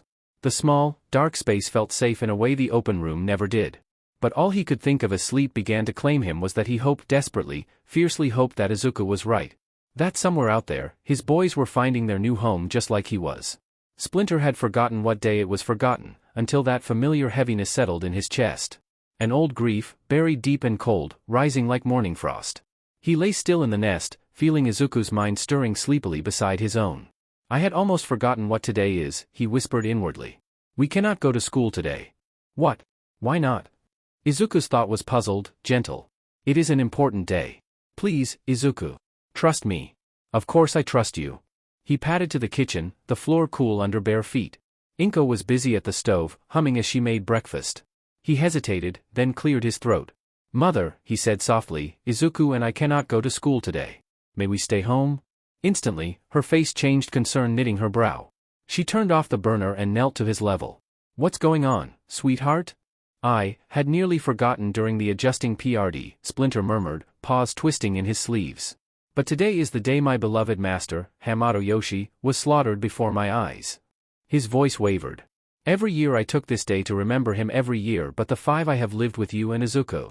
Please, may I honor his memory today? Inko's heart clenched. What? Remember how I told you I learned ninjutsu from my cage? Yes, she said slowly, frowning. I remember. Master Yoshi was the one I learned it from. He and Tangshin were as close to family as I had before you and Izuku. For a moment, she just looked at him. There were too many details, too much coherence for this to be a child's imagination or an alternate personality story. Something in her gut told her that whatever was happening was far stranger and deeper than she'd ever realized. At last, she sighed and touched his shoulder gently. Of course. Take all the time you need. Would you like me to stay home with you? She added softly. He shook his head. No. I need to prepare the incense. To remember properly. But thank you, Mother. She smiled and kissed his forehead. I'll pick up fresh flowers on my way home. For your master. Splinter's eyes burned. Thank you. He sat in the living room, carefully arranging incense and a small bowl of water on a makeshift altar. Inko had lent him an old photo frame, which he turned face down. He had no picture of Hamato Yoshi, but intention mattered. I wish I could have met him, Izuku said quietly. He was the best of men, Splinter answered, the words reverent. I loved him and Tangshin very much. I'm sorry you lost him. As am I. He lit the incense. Smoke curled upward like spirit threads, carrying his whispered prayers. Memories washed over him. Yoshi's laugh. Tang Shen's soft voice. The warmth of a hand on his furred head, scratching gently behind the ears. The way Yoshi always said, family is not blood, it is choice. Then a noise. A jingle. A commercial cutting through sacred quiet. His ears twitched in irritation as he opened his eyes to glare at the television Inko had left on for background noise. New hero action figures. Collect them all. Edgeshot, Hawks, Best Jeanist. And then he froze. The screen rotated, showing the Edgeshot figure in detail, each fold of fabric, each seam. And there, just visible under the scarf, small but unmistakable, a symbol.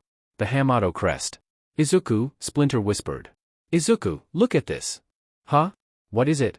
That symbol on Edgeshot's costume. Do you recognize it? I know he's a ninja hero, but, no. That is the Hamato clan symbol, Splinter breathed. My master's clan. My clan. Silence fell between them, heavy and electric. Then Splinter surged into motion, pulling Inko's laptop onto the table. His claws clicked furiously on the keys as he typed Edgeshot hero costume Hamato. Search results flooded the screen. Edgeshot's costume pays homage to ancient ninja clans, particularly the Hamato school of shinobi no jutsu. The Hamato Temple, located in the Nagano Mountains, continues to train heroes in traditional arts. Splinter's breath hitched. The temple existed. Splinter? Izuku's voice was hushed. What does this mean? It means, Splinter said, trembling, that more of my past followed me here than I ever imagined. If the temple exists, then perhaps. Your sons. Yes. He scrolled through the temple's website, down to a list of memorials. And there, halfway down the page. Hamato Yoshi. Born 19XX. Died 22XX. The dates were wrong. The world was wrong. But the name was right. We have to go, Splinter said. We have to see it. Mom's at work, Izuku reminded. We'll have to wait. Then we wait, Splinter said firmly. But we are going. Today. When Inko returned home, she found Splinter waiting by the door, tail swishing, eyes bright, printouts clutched in shaking paws. Mother, he exclaimed. Please, we need to go somewhere. It's important. She blinked, startled. Slow down, sweetie. What's going on? He moved the papers toward her. The temple. Master Yoshi's grave is there. I have to see it. Please. One look at his trembling hands and she couldn't refuse. Get your shoes, she said gently. I'll call a taxi. The Hamato Temple sat high in the mountains, serene and timeless. Traditional wood antile roofs gleamed under soft afternoon light. Cherry blossoms drifted in the breeze. No blood. No war. Only peace. An elderly monk greeted them. Welcome. How may we help you? The memorial garden, Splinter said. May we visit? Of course, the monk smiled. Take all the time you need. They followed a stone path through the garden, lined with prayer flags and tiny offerings. And then Splinter saw it. Hamato Yoshi. The stone was old, well cared for. Someone still tended it. Fresh flowers. Polished edges. His knees went weak. Hello, master, he whispered, reaching out a trembling paw. It has been a very long time. And beside it, Tang Shen. The world tilted. A cry tore from his throat, raw and half-feral, as he fell to his knees. I'm sorry, he choked. I'm sorry I never got to say goodbye. You saved me. You gave me everything. And I failed you. Splinter, Izuku whispered in his mind, it's okay. You didn't fail. He swallowed hard and looked up, voice breaking. This is my mother, he said softly to the graves. Inko Midoriya. You would have liked her. She is kind. She loves me even when I don't know how to be her son. Inko knelt beside him and wrapped her arms around him, tears in her eyes. They must have been wonderful, she whispered, to have earned your love so deeply. They were, Splinter said. They were everything. They stayed until sunset. Until the sky turned gold and the incense at the shrine burned low. If they are here, Splinter thought, if even a shadow of them remains, then perhaps I was right that my sons are too. And for the first time since his rebirth, that hope didn't hurt. It felt possible. That night, Splinter sat at the kitchen table with pen and paper. Inko had gone to bed. Izuku slept. But Splinter couldn't rest. He needed to write. Dear Principal Nedzu, I hope this letter finds you well. Today, I visited a grave, 2 graves. People I love deeply, in a life that feels both distant and immediate. I found myself thinking about inevitability. Some losses come no matter how we fight. Some endings are written before we even begin. But inevitability is not hopelessness. We can still change how things end. Please, warn the heroes known as the Water Hose Duo. A man is coming who will not care that they are rescuers. Remind them that water conducts electricity. I hope they survive. I hope their child does not have to learn, as I did, what it means to lose everything to cruelty and chance. Some tragedies cannot be erased. But perhaps, they can be rewritten. Thank you for listening to the thoughts of a young mind. And for the tea, it helps me focus, as you said.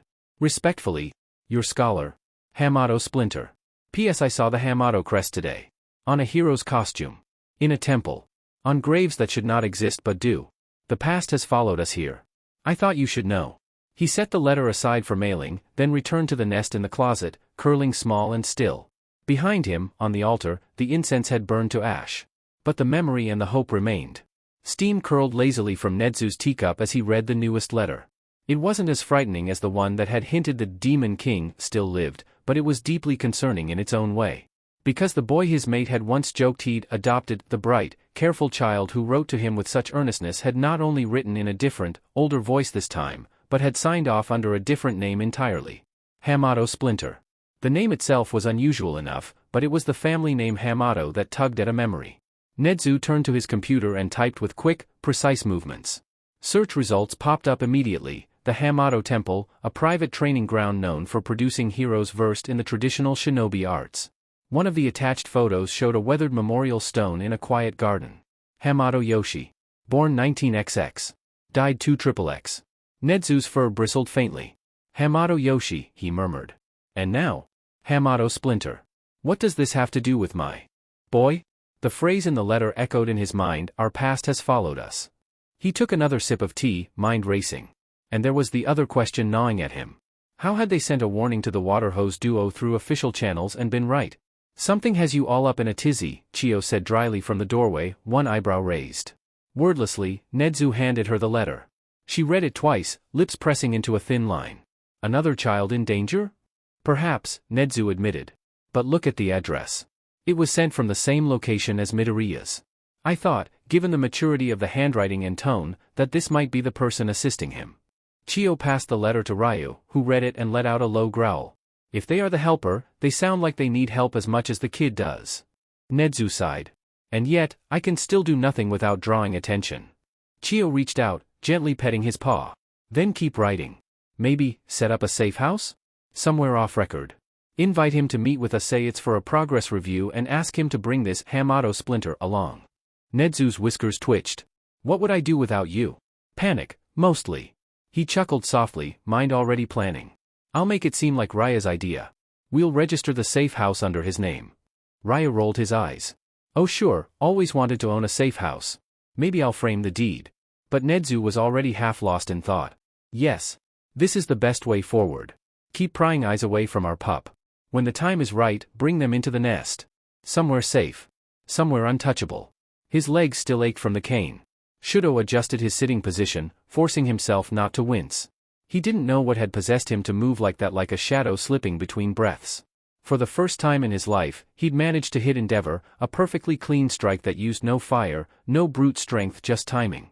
Precision. Flow. And his father had hated it. The cane had come out instead of fists this time. Sneak attacks are not how a Todoroki wins, he'd growled. If you just used your fire, I wouldn't have to DSPLN you. The words still burned in his ears. He hated him. No, loathed him. But Shudo was nothing if not pragmatic. He knew the plan. Play the good son. 2. Get into UA graduate. Take the first hero posting as far away from his father as physically possible and never have to worry about using his father's quirk ever again. He flexed his fingers, staring at the calluses. The movements, that silent, fluid rhythm felt right, somehow. It wasn't his father's style. It wasn't his either. But it had been like remembering a song half forgotten. He didn't know why he could move like that. He didn't know why English came so easily to him either. Maybe there was something wrong with him. And now, he had to write a stupid letter to Principal Nedzu. At least the creature seemed kind. Though he didn't know how he could possibly know that. All Endeavor ever said was that the creature was not to be trusted. But for some bizarre reason, Shudo found himself trusting all the same. He reached for his pen, hiding the sting in his legs behind the desk, and began to write. To Principal Nedzu, I appreciate the opportunity to correspond as part of this program. My father says it will be good publicity, and that I should be honored to participate. I am grateful for the consideration shown. The physical training here continues as expected. My father insists I focus on strength and flame projection, though I find other methods come more naturally. I have been scolded for moving improperly. I am told that subtlety is weakness. It seems strange, doesn't it, that instinct could be wrong? My body sometimes reacts before I think, stepping aside at just the right moment, anticipating strikes I haven't yet seen. Once, I even surprised him. That was a mistake. I am recovering, but he says pain is necessary for greatness. I try to believe him. Katsuki turned 5 with the kind of explosive enthusiasm only he could manage literally. 3 miniature pops rattled the plates before Mitsuki even lit the candles. Katsuki. Indoor voice. Indoor explosions. Sorry, Ma. He was not sorry. He looked incandescent. Kids poured in, loud and excited, and Splinter fronted quietly from the couch, paws folded in his lap. You are certain about this? Izuku whispered in their shared mind. The Sais? If I am right, Splinter murmured, he will know them. If I am wrong, then they are simply an unusual gift. But Splinter's paws trembled faintly. The presents came in waves: action figures, sparkler kits, hero merch. Katsuki squealed over. Then Splinter's gift. A long package wrapped in red paper. Katsuki tore it open, and the world seemed to exhale. 2 blunted Sais lay inside. The points rounded, edges dull for safety but perfectly weighted. The handles were wrapped in red and black cord, the exact pattern Splinter remembered tying with worn claws in another life. Whoa, Katsuki whispered. The other kids crowded in, but Katsuki didn't see them. He lifted one Sai, then the other. And shifted. Not like a child learning to pose with toy weapons. But like a warrior returning home. His wrists rolled through a perfect, fluid spin. A sequence no 5-year-old had any business performing. Katsuki stopped abruptly. He stared at his hands as if they'd betrayed him. How did I? Splinter went still. Raphael. It was him. It was truly, impossibly him. Those are so cool, a kid shouted, breaking the moment. Yeah, Katsuki said, grin returning but shaky around the edges. Yeah, they're cool. But his eyes met Splinter's across the room. Recognition. Confusion. A question neither could voice. Who are you? Why do I know you?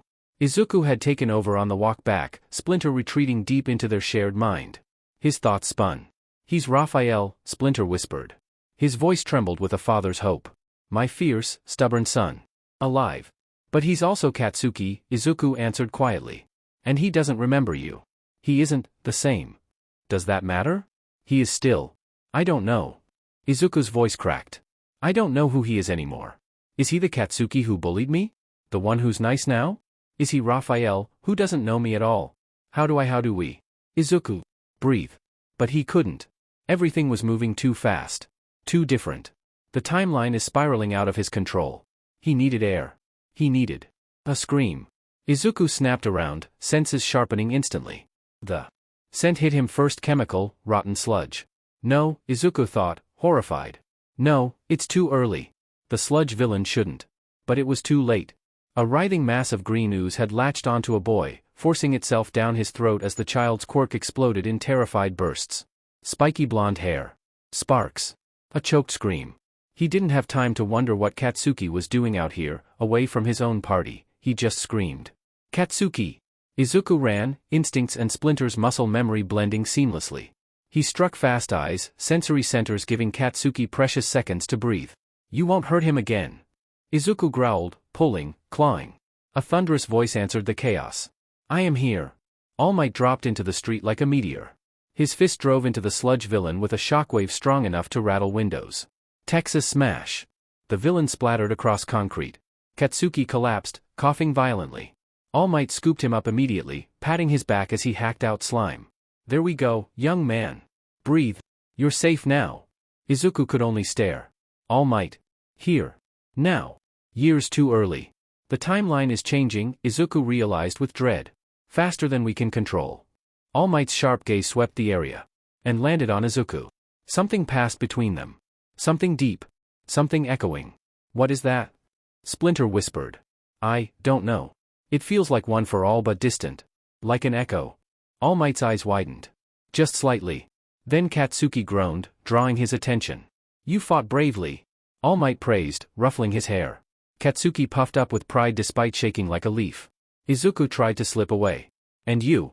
All Might reappeared in front of him with terrifying speed, crouching to eye level. You ran toward danger, didn't you, young man? My friend was. A heroic spirit. Izuku swallowed hard. Can I ask you something? All Might paused, sensing the weight behind the words. Of course. Izuku took a breath. Can someone be a hero even if saving someone might make things worse? Even if sometimes the right choice isn't clear? All Might's smile softened, turning real. That is the hardest part of heroism. And the fact that you're asking means you already carry the heart of a true hero. Izuku's chest tightened.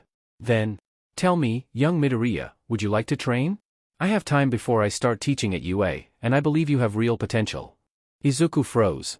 He's offering to train us, Splinter breathed. He thought about pain. Training. Failure. Hope. Yes, Izuku said. Yes, I want to learn. All Might beamed. Then have your mother call this number. Izuku accepted the card with shaking paws. Katsuki stumbled over. Dude. That was insane. Yeah. Thanks. For running in. He punched Izuku's shoulder lightly. A gesture Raphael had made thousands of times. Izuku swallowed hard. Of course.